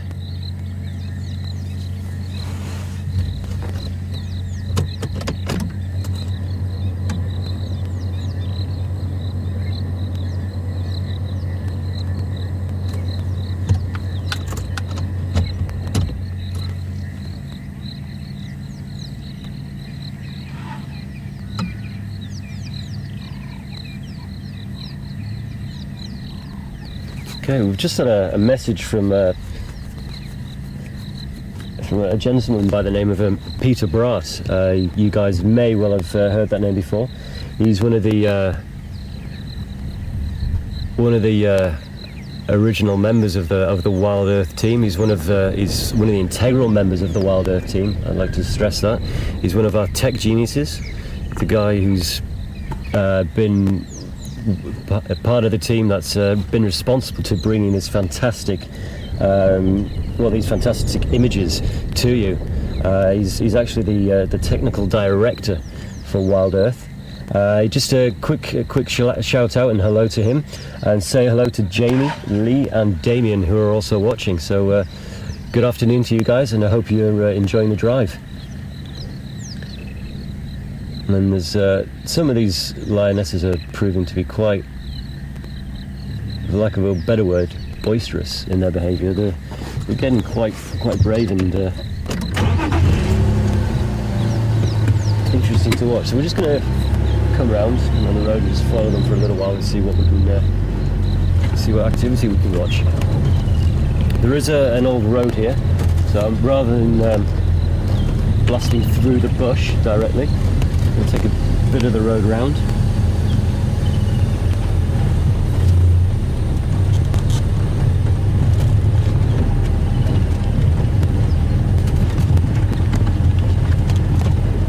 And the lines go where the road doesn't, so I think we'll take where the road doesn't go.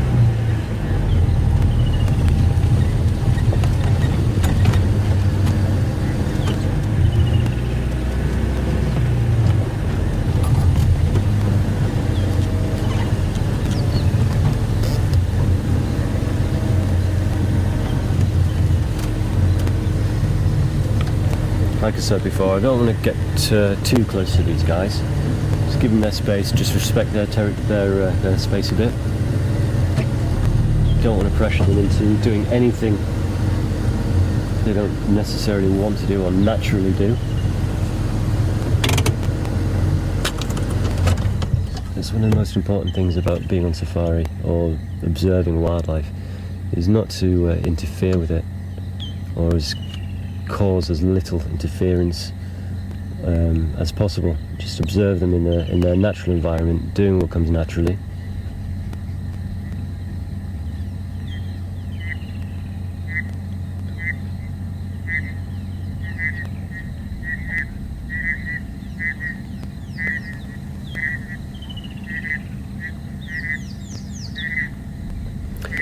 Just had an email from Adam.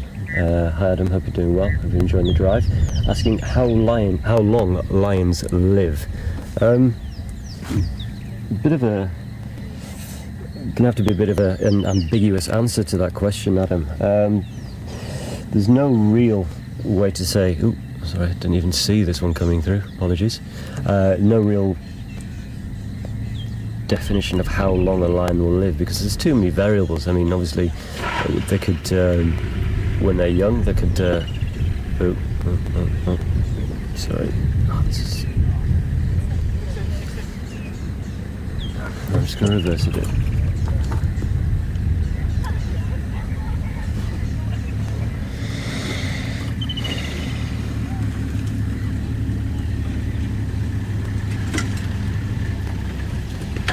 Sorry, I'll get back to your question in a second, Adam.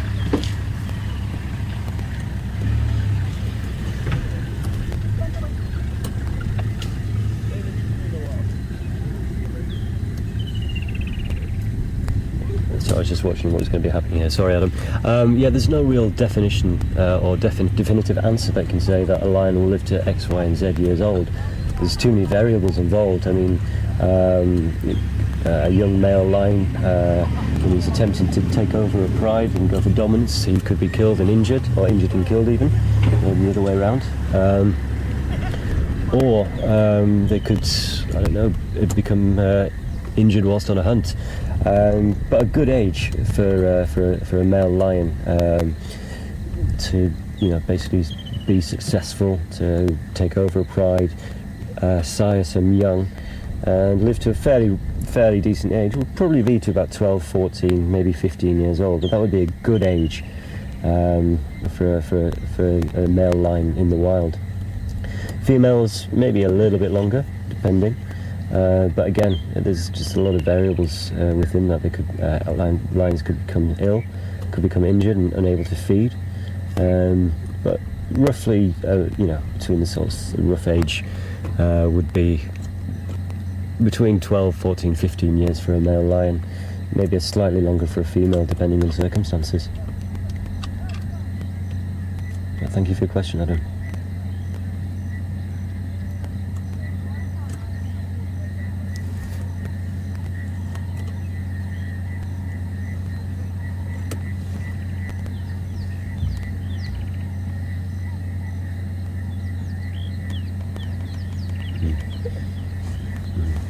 Okay, so we've been with the Nkuhuma Pride since the drive began. I've lost all sense of time actually being on this drive. I'm having such a good time with these guys. There's 9 lions within this pride. The makeup of there's a few older females. There's probably one more mature female compared to the rest of them. There's a few youngish cubs, maybe between 4 to 6 months old, and there appears to be one sub-adult male, which could be maybe between 2.5 to at a push 3 years old. He's just starting to get a nice mane on him. He's got a nice bit of a black tuft on top of his head. Looks like he's got a bit of bed head, but he's starting to develop a nice mane.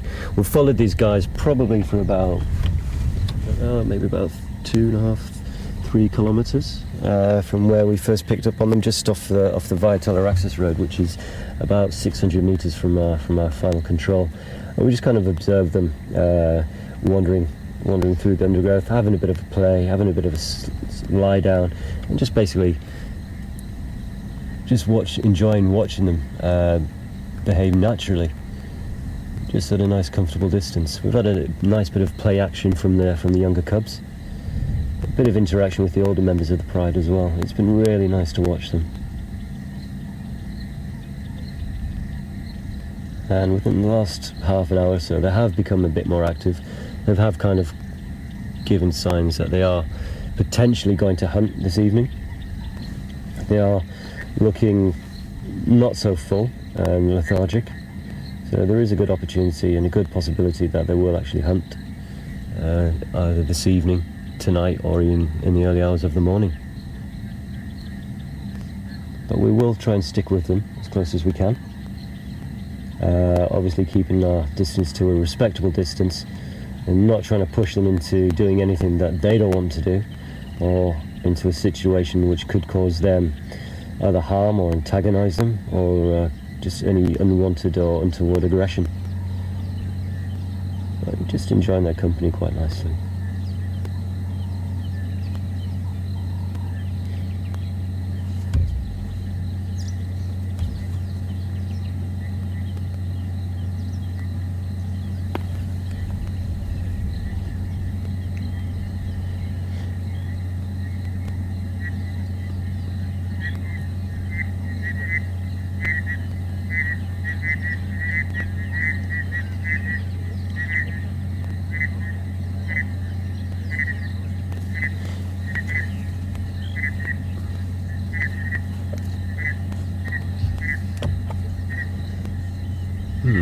just had an interesting question from Susan in the Netherlands. Hi Susan, good afternoon to you, hope you're enjoying the drive. Susan's asking if a lion, sorry I couldn't quite remember if it was a male or a female, that she specified if it was just a lion in general, if it becomes too old to actively partake in hunts or keep up with the pride, will the pride help support the lion, or will they leave it behind just to kind of have a bit of a solitary lifestyle? I'm going to be brutally honest with you, Susan. I don't actually know that reason. I mean, I don't know the answer to that question. Intuition tells me that when a lion becomes probably too old to actually be successful within the pride, whether it's actually taking part in the hunt or a dominant male within the pride. I think within dominant male within the pride, if it becomes too old or isn't able to keep up or too weak, I don't actually think that lion will still be within that pride to begin with. Within males, he may well have been ousted by a younger male who's encountered the pride and vied him and fought for dominance within that pride. So he'll more than likely be injured and potentially killed by another male who's going to be younger and stronger. So in the case of males, I don't really necessarily think that it's a case of the pride will support or just leave him behind. I think it's more likely that he'll either be forced from the pride by another male who's coming along and basically kind of fought for dominance in the pride and either injured or killed him in the process. If he was injured, I mean, those injuries will be pretty severe, and if he is fortunate enough to recuperate, he may well either try and take over another pride, or he may well try and come back and take over his original pride again. It's not an impossibility. But as for females within the pride, I'm going to be brutally honest and say I'm not entirely sure. They may well assist in supporting her, taking over hunting duties, just kind of looking after her in her old age. But I'm not entirely sure. Maybe somebody with a bit more experience following prides of lions would be able to give a more definitive answer for that one with regards to the females. But with regards to the males,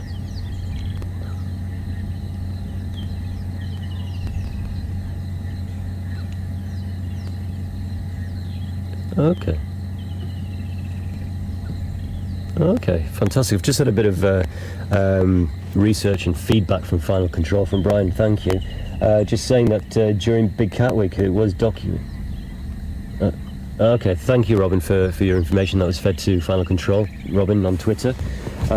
Just advising that it was documented on Big Cat Week, which ashamedly I did miss, showing that the rest of the pride did actually assist one of the females. Sorry, I'm just squishing mosquitoes. Assist one of the injured females of the pride that had an injured jaw to actually feed and while she recuperated. That's quite nice to know. Thank you, Robin. Thank you for your information.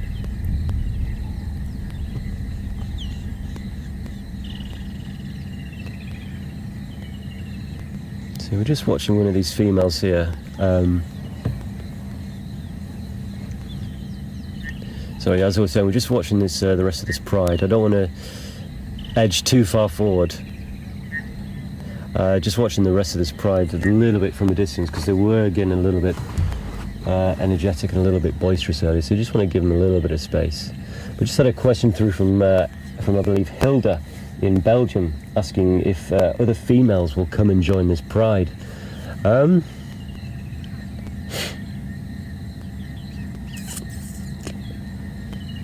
This pride, as it is probably all pretty much related. But if they were to stumble across another group of females Sorry, I've just got flies around me, excuse me. It's not unheard of for other females to come and join or take part or join on to another pride. So it would be interesting to see if this pride would be accepted or would accept other females into the pride. Be an interesting thing to actually see develop, two prides coming together and joining forces. I mean, I'm going to say yes, they would more than likely accept them. Probably not straight away. There probably would be a little bit of a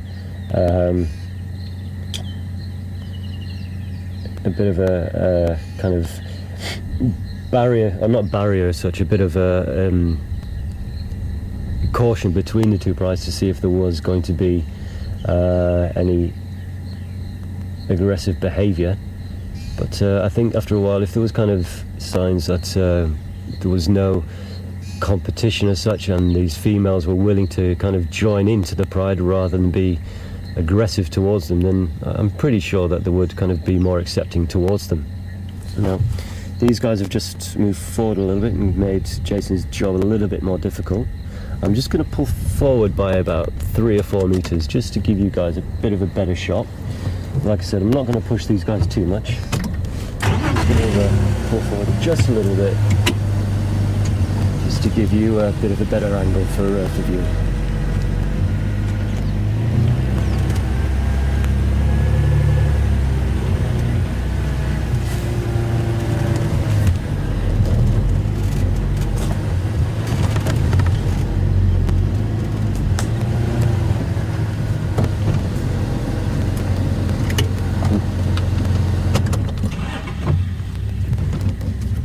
Had an interesting question from I think it's the Stain family in Cape Town, asking if a male comes into the pride, a new male comes into the pride and takes over the pride and kills off some of the younger cubs, at what age would he not kill the cubs?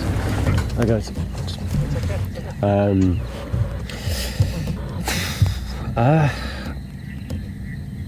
I think it would probably be determined on, well, to be honest, I'm not entirely sure. I'll be completely honest. I'm not entirely sure on that one. I will do some research on that one for you. So if somebody can just make control can make a note of your email address, and just a quick note of the question. I'll do a bit of research this evening, and I will get back to you. But yeah, it's an interesting question. One I will definitely like to have a bit more of a definitive answer for myself, actually. But thank you for that one.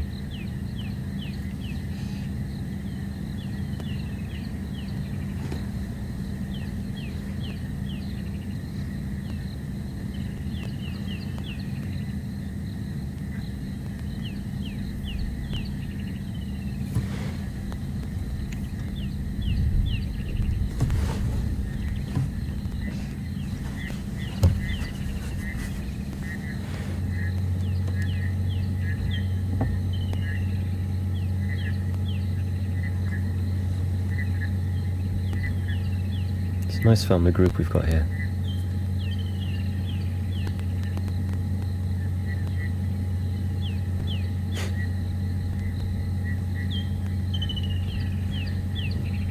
The two that Jason's just focusing on, just having a bit of a play around with each other, just batting each other gently with the paws. No malice in there at all, just a bit of play fighting.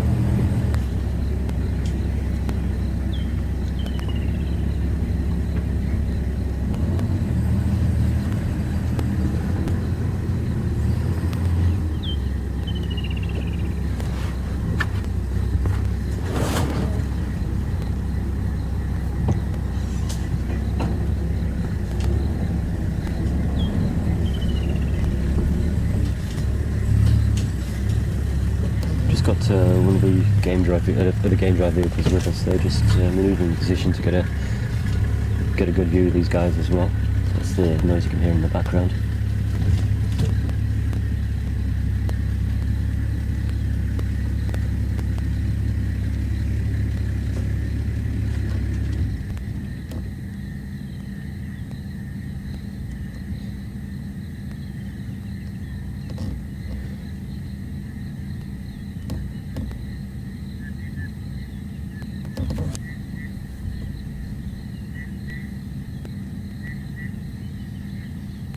Sorry, my positioning's not very good here, guys. Sorry, I'm making Jason's job very difficult.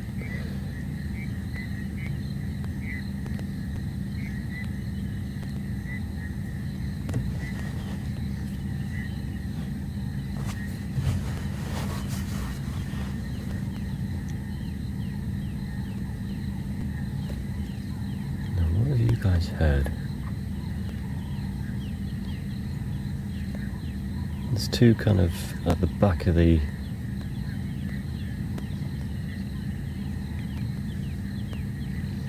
now. This could be quite interesting. There seems to be a bit of activity here where some of the pride have pricked up their ears and they're just becoming very interested in something.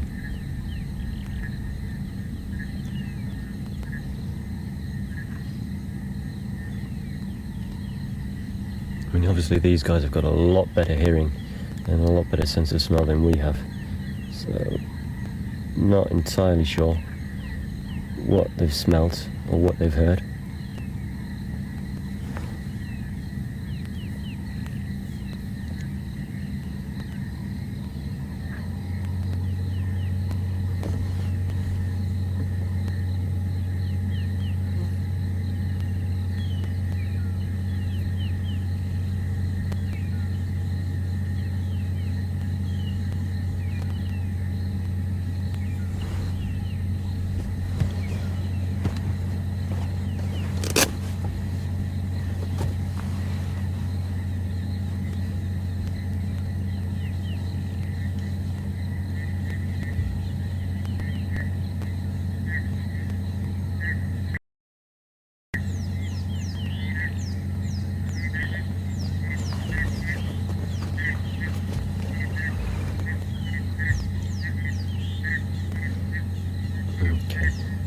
It's an interesting question from Kathy asking how old the cubs are.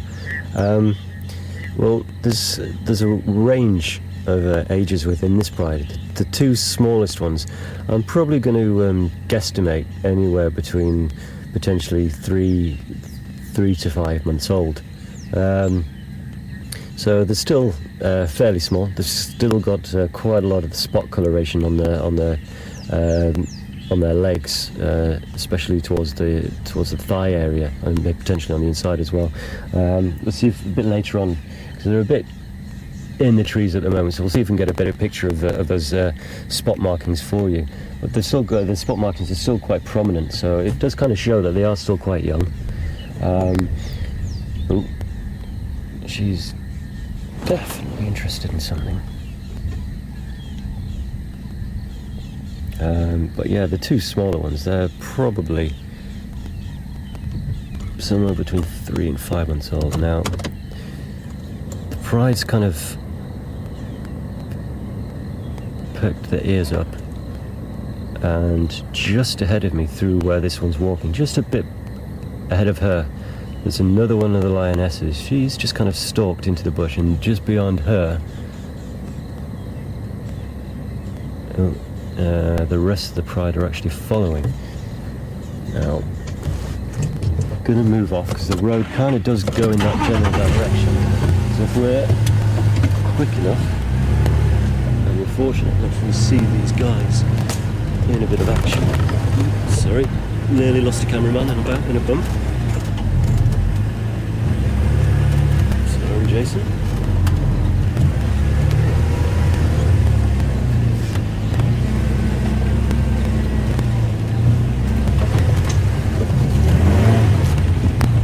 These cars are just superb to drive. I know the other guys have been saying how good these cars are to drive, but wow, they're so manoeuvrable in these circumstances.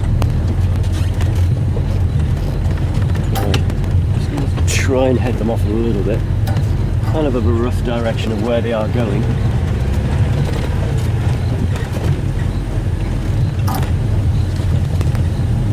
Trying not to interfere too much with them. Too much of a close distance, but this road does bend around in the general direction of where they were heading, so hopefully we won't have to go too much off-road to see what these guys get up to.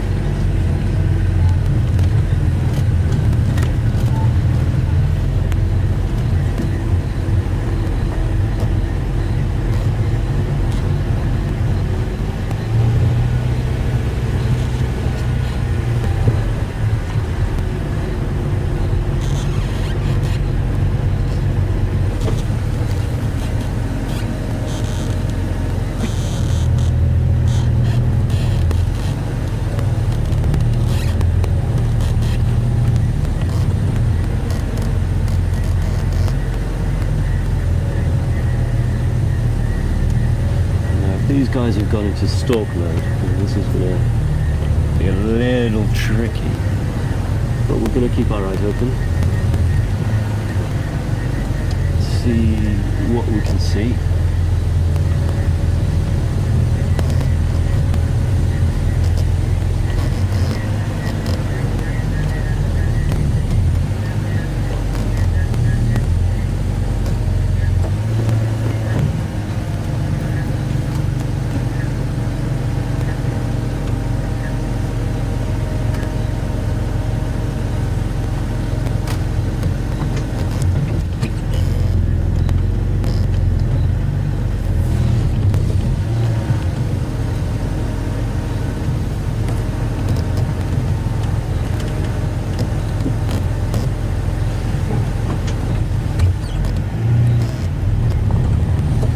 Appears that they've already crossed the road. Just trying to get a visual, decent visual on them.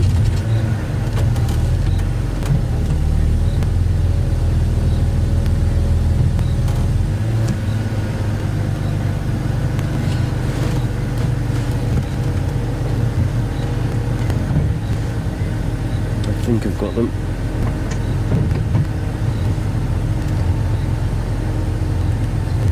Jason seems to have spotted them, but I'm failing it. It's perfect.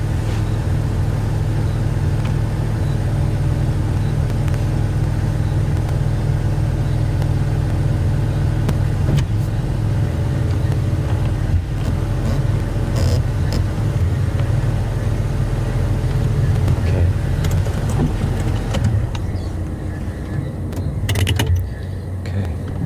Now this could be interesting.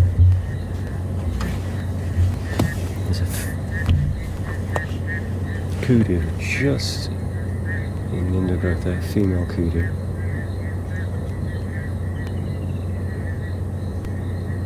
She appears to be alone. So it'll be interesting to see what happens. This is potentially what those lions had heard and smelled.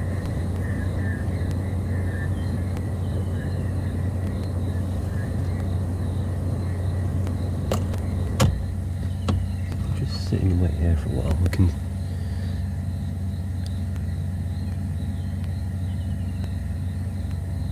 see if anything comes of this situation.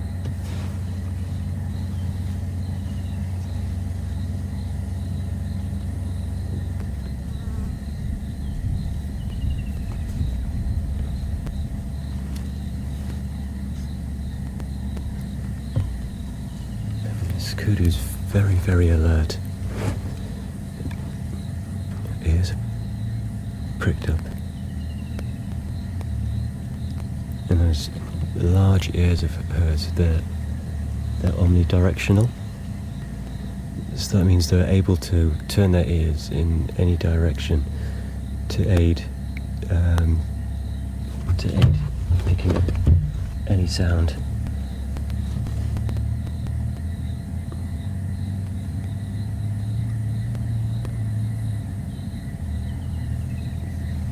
These lions have gone into the undergrowth. They're still potentially on our left-hand side. I think they might be coming up to the road now. It's not too sure. But this kudu is being very, very cautious. She's just moving off slightly, but she's still being very, very cautious.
These guys have been moving silently. If they are stalking this kudu, which is a potential, they'll be keeping very quiet.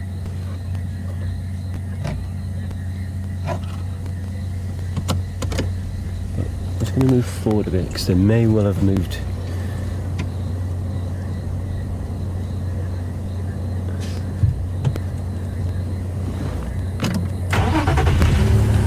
I'm just going to move forward a bit and see if they have crossed over.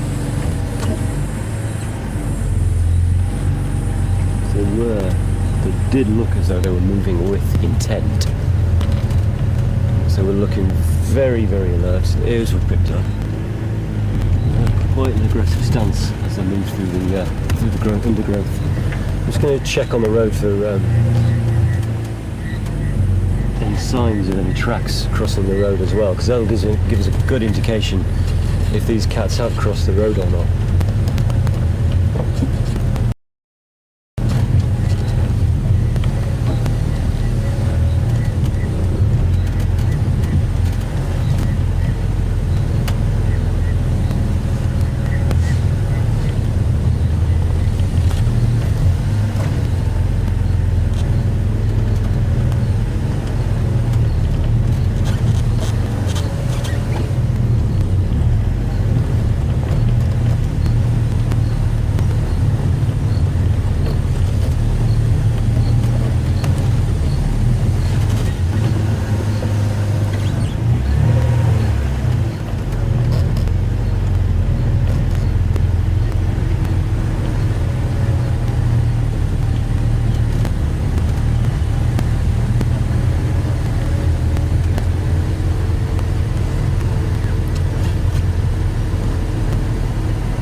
Of a vanishing act on us, folks. Got any lucky charms? Get them out, start rubbing.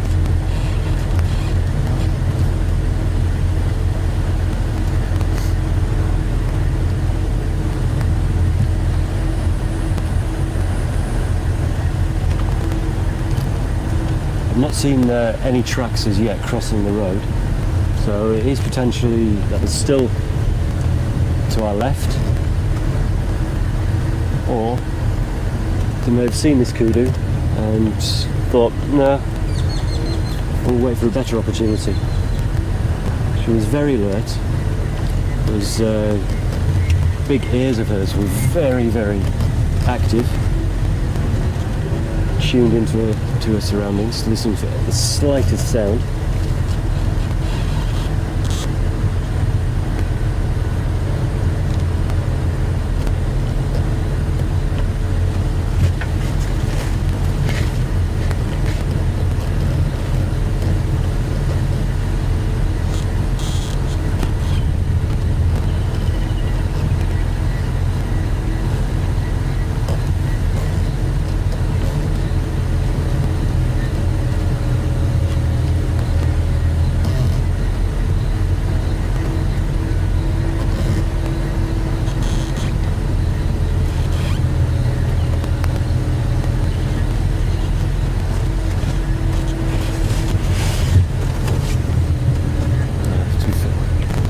fair, I think to be fair, we've probably gone past them.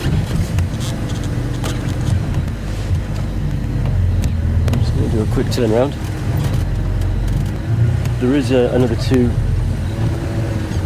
vehicles on this sighting with us, so we're all working together to try and get these lines back.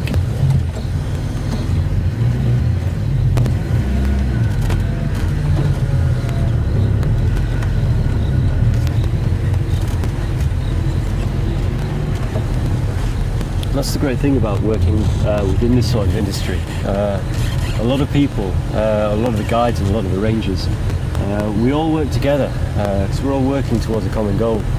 So it's nice.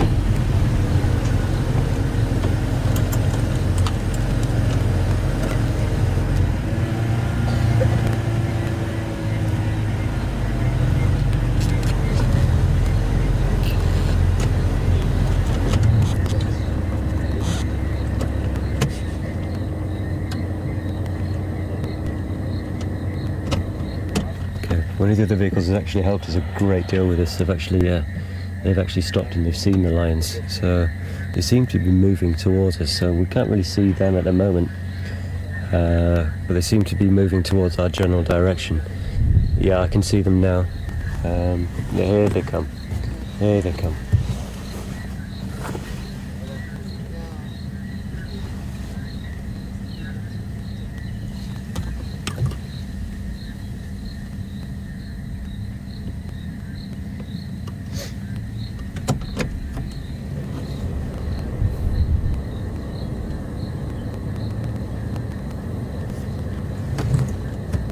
I think these guys are definitely on the hunt.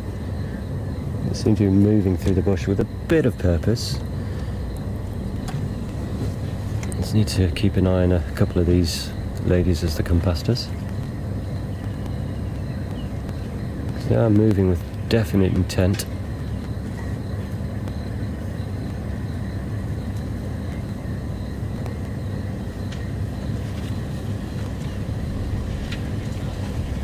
I'm just going to give this lady a bit of space and just ignore her.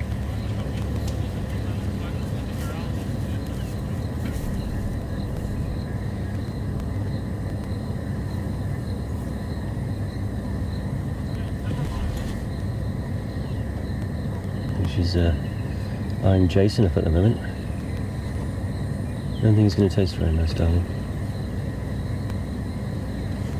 Okay, I'm just going to turn around quickly. I'll let these guys get ahead of me.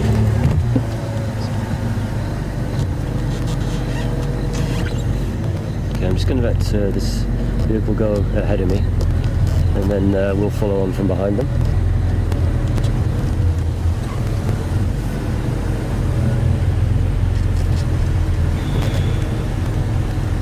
Yeah, so these guys actually saw the line, so I'm going to give them precedence to actually go ahead of me, and then we'll follow suit. In the meantime, I'm just going to find a nice little area to turn around in, and then we can come back and keep up with them. So just bear with me 2 seconds, guys.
The last remaining members of the pride are just coming past the vehicles that are ahead of us.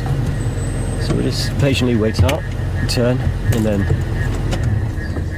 we'll hopefully get an opportunity to catch up with them and see what we're up to, what they're up to, until we close. They appear to be just kind of following the light, following the road at the moment.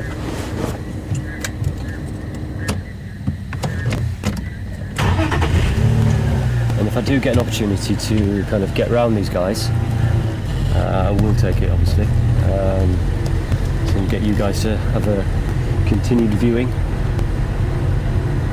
of these Leos.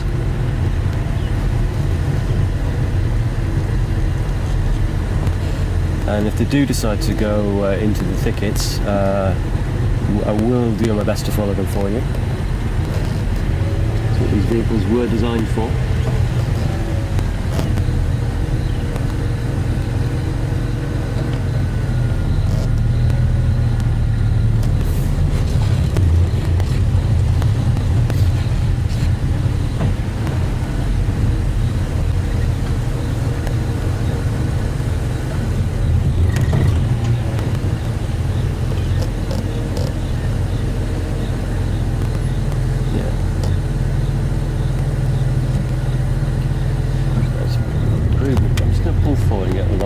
More alongside this guy, so get a good view.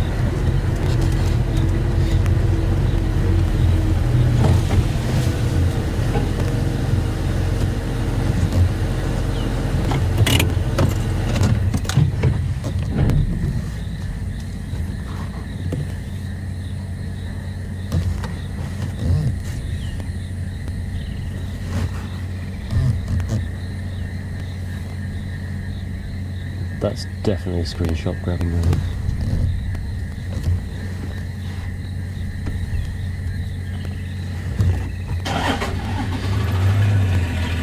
Some fantastic camera work being done here, guys. Some lovely shots. And we've got the cubs just coming through now. They're just going to come out potentially on the left-hand side of your screen, or they could just completely ignore what I say. Oh no, just see them bouncing through the undergrowth there. Unfortunately, I don't think Jake's going to be able to get a shot for you, just because of my positioning. I'm going to go slightly off-road between these vehicles.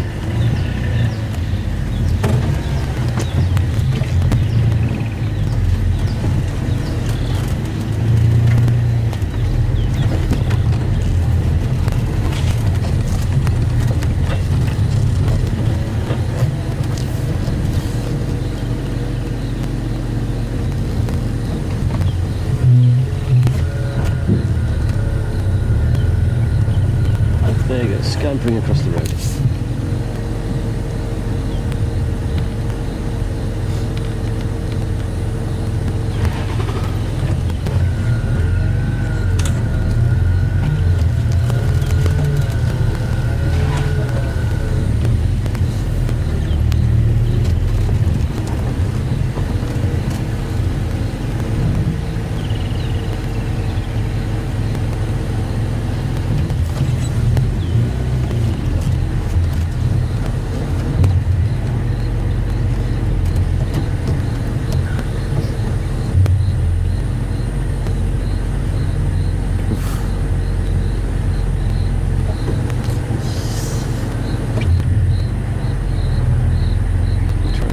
Position for you, so I can get some good shots for you.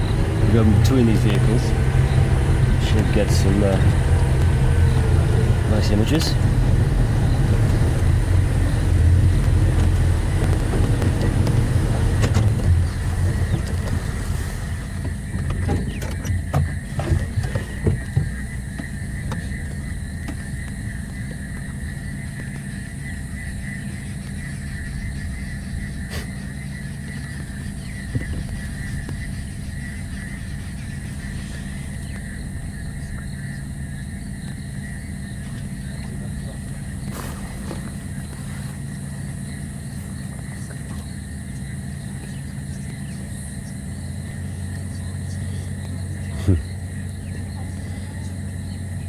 I love how playful these guys are.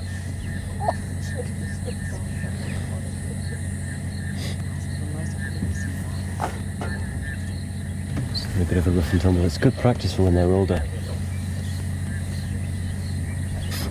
just play fighting for now, but as they get older, these play fighting get a bit more boisterous and a bit more violent.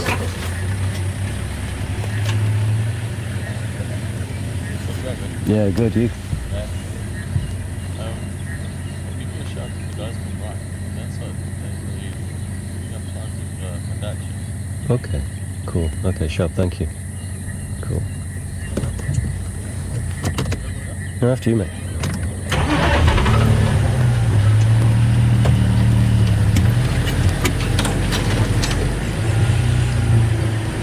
Just speaking to Ryan, one of the guides from our cruiser. He's been a great help to us and very welcoming over the last few weeks. It's always important to build and kind of a rapport and relationships with the guides, not just in the lodges that you're working with, but also in the surrounding lodges and surrounding properties. So that, like I said earlier, you're all working towards a common cause, and that's to kind of not just give guests good sightings of wildlife, but it kind of opens a door to them to kind of the importance of how things are left in a natural way. But yeah, it's about teamwork. I mean, the sizes of these properties and the size of the Kruger and the Sabi Sands, it's just immense. And without good teamwork, we wouldn't, not just you guys, but any of the guests on any other vehicles, on any other properties actually, without teamwork, viewings such as these would be a lot fewer and far in between.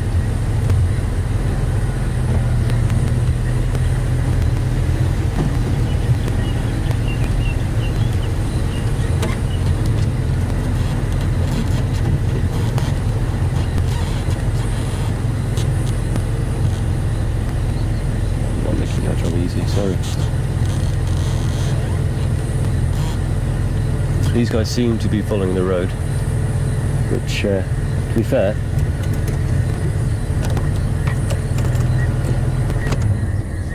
cats, well, a lot of animals are just like us. I mean, why take the difficult route of traversing through thickets, wandering around trees, when you can take the shortest, smoothest and easiest route, which is obviously going to require less effort and less energy.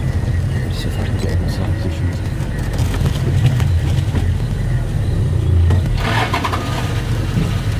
There we go.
Sorry, could you just repeat that question? I got some of it, but just not the majority of it. Just need to clarify. Thank you.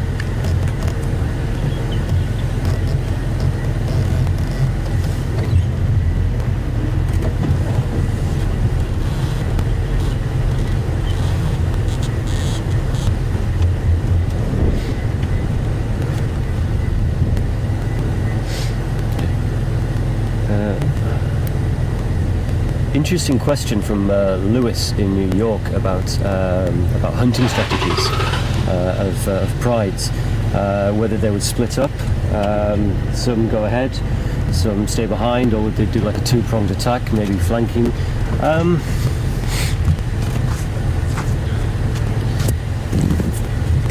I'm not overly convinced of prides having set tactics when it comes to hunting.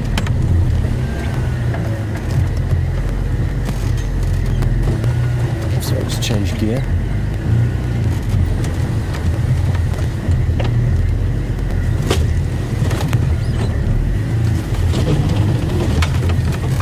I'm not as I was saying, I'm not overly convinced that lions have a certain tactic when it comes to hunting.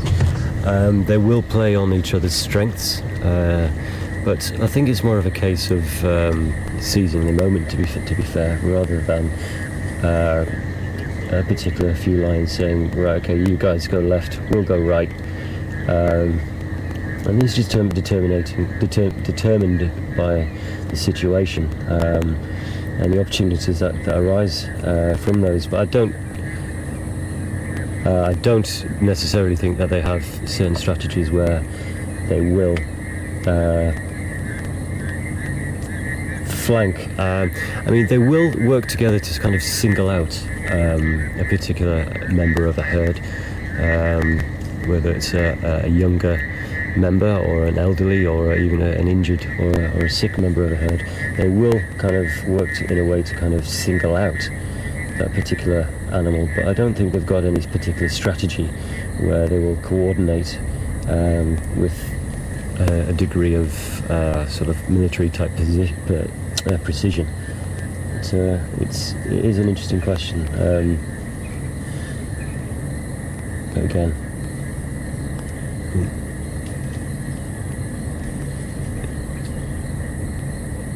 I think it just depends on the animals. But these two young cubs are definitely very playful. I'm just going to see if I can pull forward a little bit without losing a cameraman.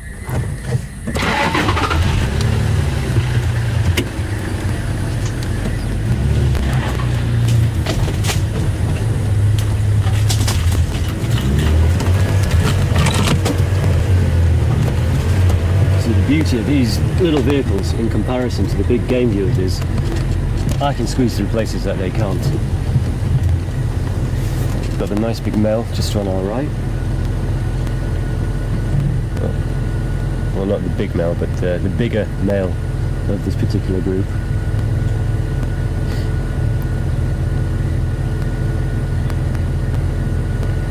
Just padding his way through.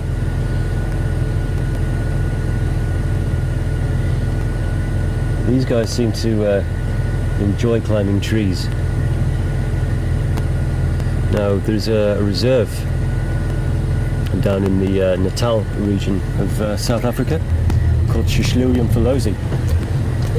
They have lions which have been known to actually prefer to climb trees, because lions climbing trees, except for play, isn't really... Just don't want to split the pride up too much because there's just some on our left. Besides play and just general tomfoolery, lions don't generally tend to climb trees a huge amount. Obviously not as much as leopards do. But there's prides in the Shishluyumfolozi Park which actually use trees more for their benefit. They'll use... Sorry, this guy. Obviously not in an evil way. I'm kind of hoping this little cub loses his balance a bit and just puts a bit of a show on for us, but that's just the cheekiness in me. But sorry, yeah, as I was saying, the prides in the Shishluyumfolozi Park, they are known to actually use trees to get vantage points to hunt and to see what's around them and to take down their prey.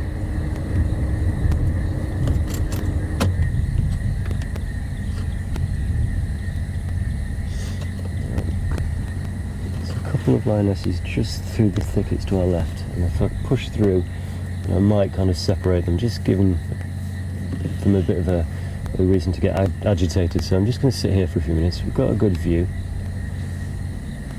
so there's no need to push them too much.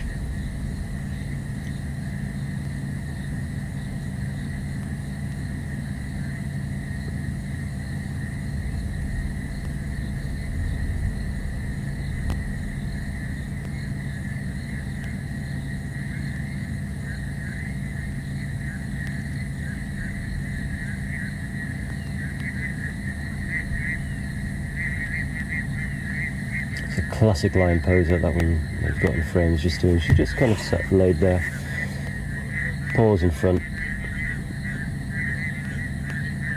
just listening, just having a sniff around and a listen and a watch. But you guys at home, if you've got cats, you'll see your cat in that position quite a lot.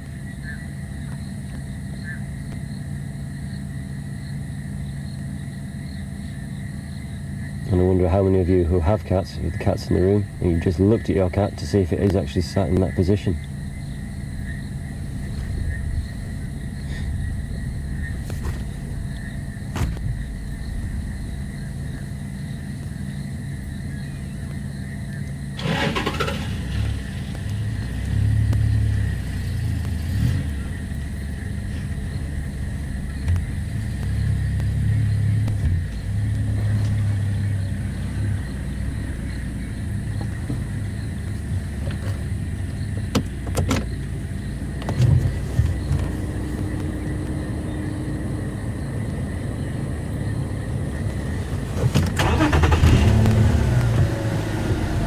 I'm going to pull forward a bit for you guys. I just need to be a little bit cautious.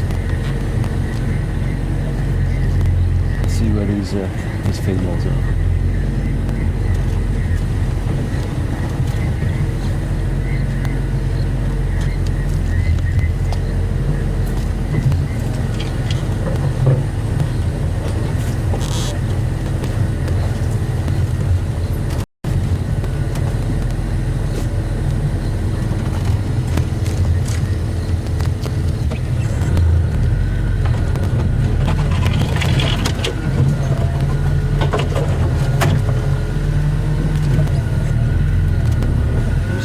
Go around these trees, get to the clear space, just bear with me.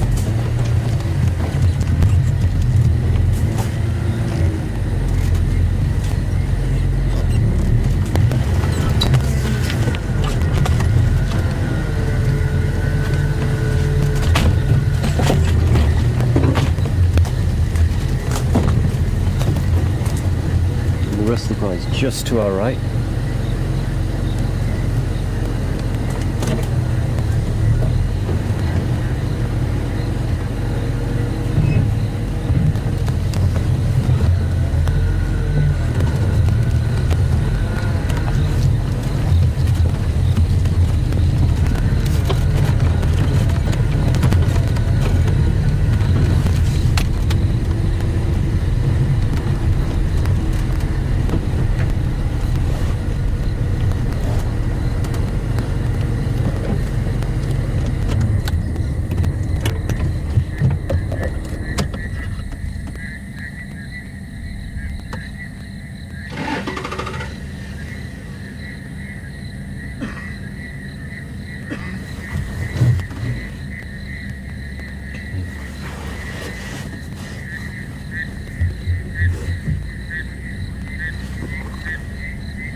Just had a good question from Tina on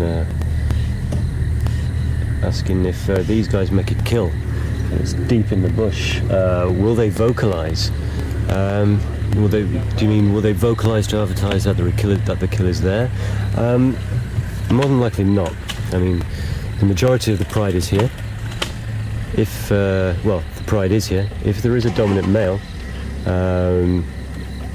he'll kind of have a rough idea where they are, in a way, by just following their scent. But to actually advertise that there is a kill would probably be a detriment to the pride if there are any competing prides in the area, because that'll kind of advertise that that they are there, they've made a kill, and it kind of might just it might just put a bit more pressure on them to kind of have to compete for what they've already expelled so much energy to actually take down and consume. So no, I don't think that they would vocalize to such a loud manner. I don't think they would vocalize to such a loud manner I mean, there'll be communication between themselves, snarls, growls, a little bit of vocalization, kind of a bit of a slight pecking order as to who can chow down first. But lots of vocalization and loud vocalization, kind of as a triumphant yay, we've taken something down. I seriously doubt that would happen at all. These guys are moving, so we'll stay with them. Looks like it's just me, or us, sorry, not me, because we're all on this together. Us and one other vehicle on this Pride, so we're definitely going to stick with them till close.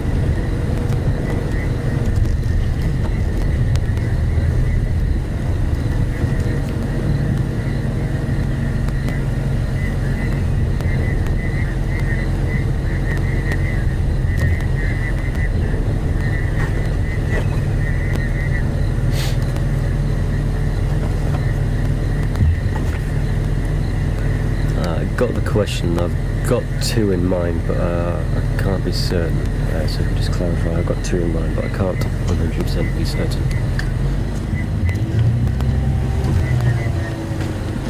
You can lambast me later.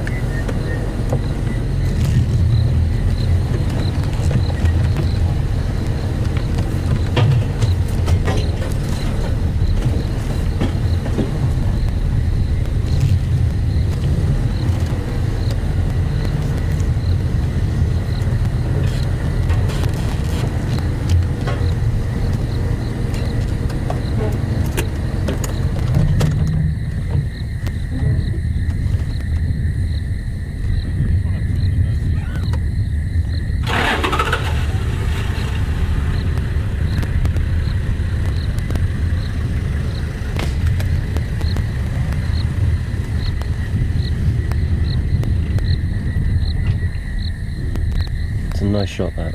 Nice shot.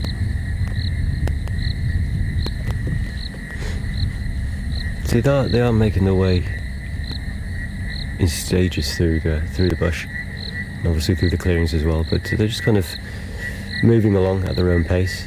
They're not in full stalk mode. I think this is more like if they do have the opportunity to take something down, then we'll certainly take it. But at the moment, they're not actively hunting to a degree, or with some vigour, or with some purpose. They're just kind of taking the time.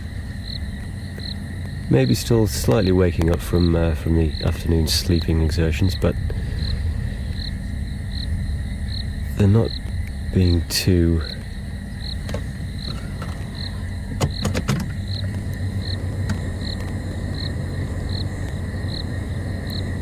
vivacious about their hunting. I'm just going to move back a bit. Give this girl a bit of space that's coming towards us.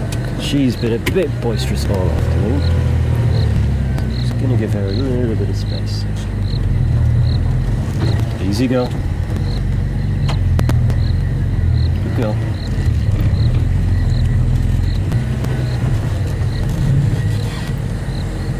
She was just telling us to back off a little bit, as she was doing earlier with her. Saying, give us our space.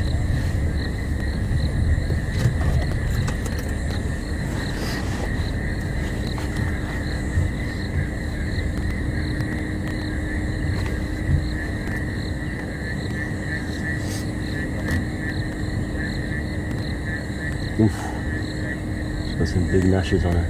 I think if we'd have stayed where we were, she may have given us a bit of a rev. And just a bit of a warning that she wasn't too happy with us being there. I mean, she's given a few cursory flicks of her tail just at the moment. But she's definitely got a bit of attitude about her, as this girl.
close eye on what these two do. They're only about between 8 and 10 feet away from us. Hopefully it's going to settle down. Yeah, good girl. Something quite, for me, almost, I can't really put a proper word on it. When a lion stares straight at you, there's something quite, I don't know.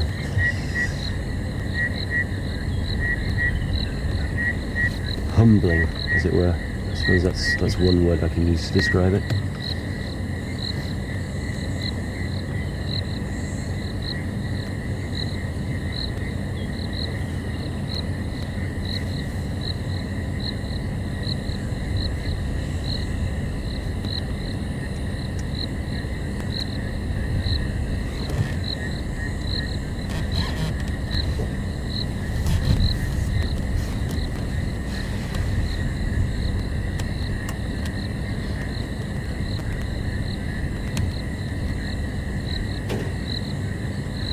I know we're not in the best of positions for a shot here. We've got that those branches in the way, but she gave us a bit of a. We're not too happy with you being so close kind of look and stare. So I don't want to move just yet, just in case it antagonises a little bit.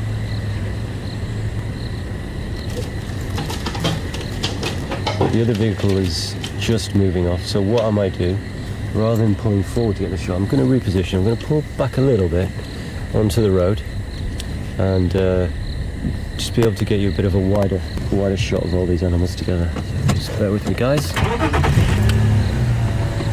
It's okay, sweetheart. You're okay. Just watching.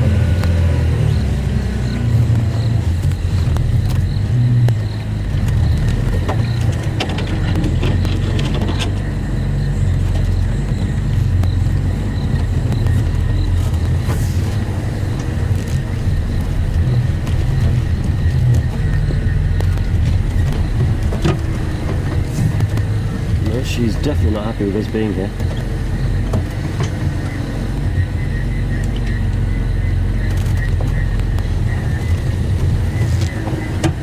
How's that for you, shot, Jason? You okay there? Actually, maybe not. Kind of separating the pride here, as I've just been pointed out.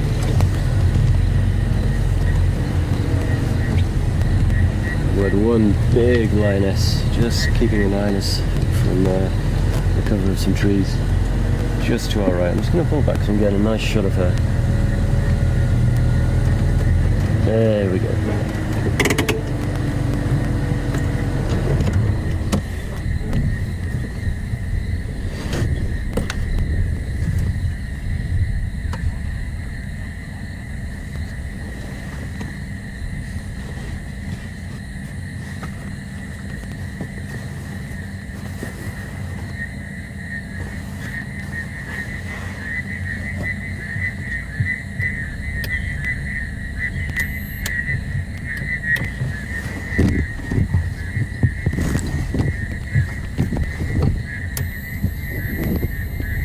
How's that?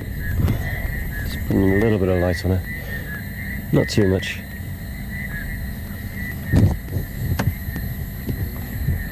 There we go.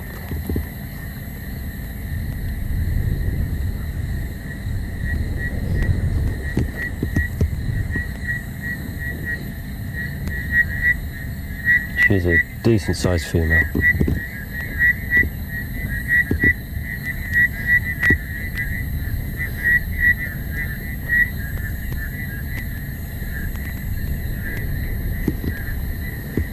If we come back in the morning, if there hasn't been too much rain, and if we kind of start to look around this area, we might be able, if we're fortunate, we might be able to pick up some tracks on these guys to see which direction they may have moved off in. So I'm pretty sure these guys are going to be here for a little bit longer.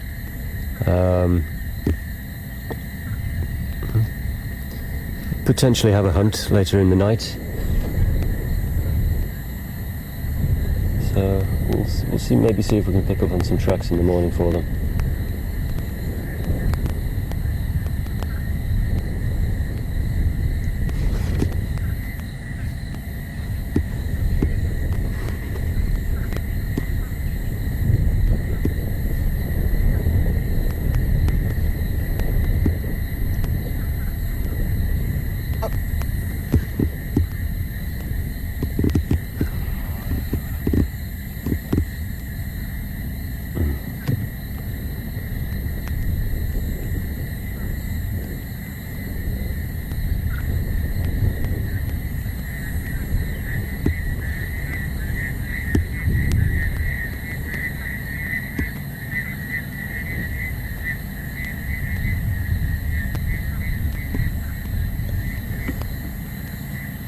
What she smell?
Definitely picking up. I think we're going to be in for a bit of a blustery night tonight. Very, very good hunting conditions for these cats. The wind will kind of mask any sound of them approaching or stalking their prey.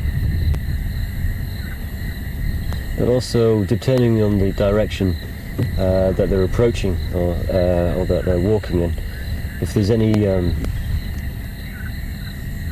prey in the proper direction for them, the wind blowing from the prey to the cats will be of great assistance for them, because the prey won't be able to, or there'll be hardly any scent whatsoever of these lions approaching, potentially buffalo, zebra, anything like that.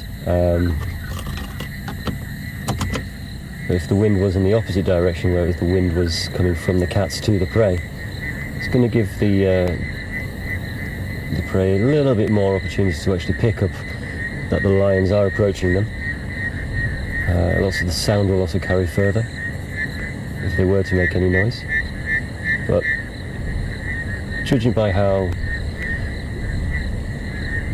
skinny they are, and by skinny I don't mean that they're malnourished by any means, but they look pretty hungry, and looks as though, in my opinion, I think these guys will hunt tonight. If not tonight, tomorrow morning. But we'll just pull forward just a little bit, just to give you a little bit of a better shot for close. So you see these cats walk down the road.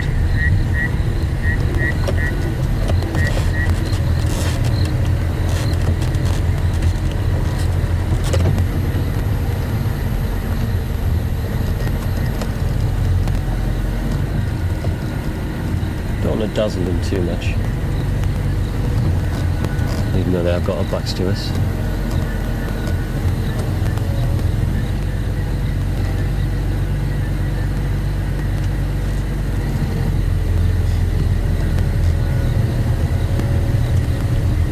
Okay guys, there's only about a minute to go.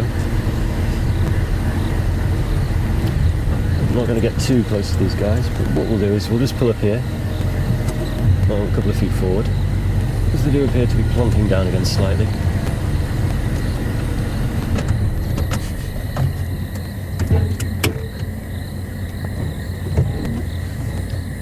We'll just stay here and watch these guys for the last few seconds.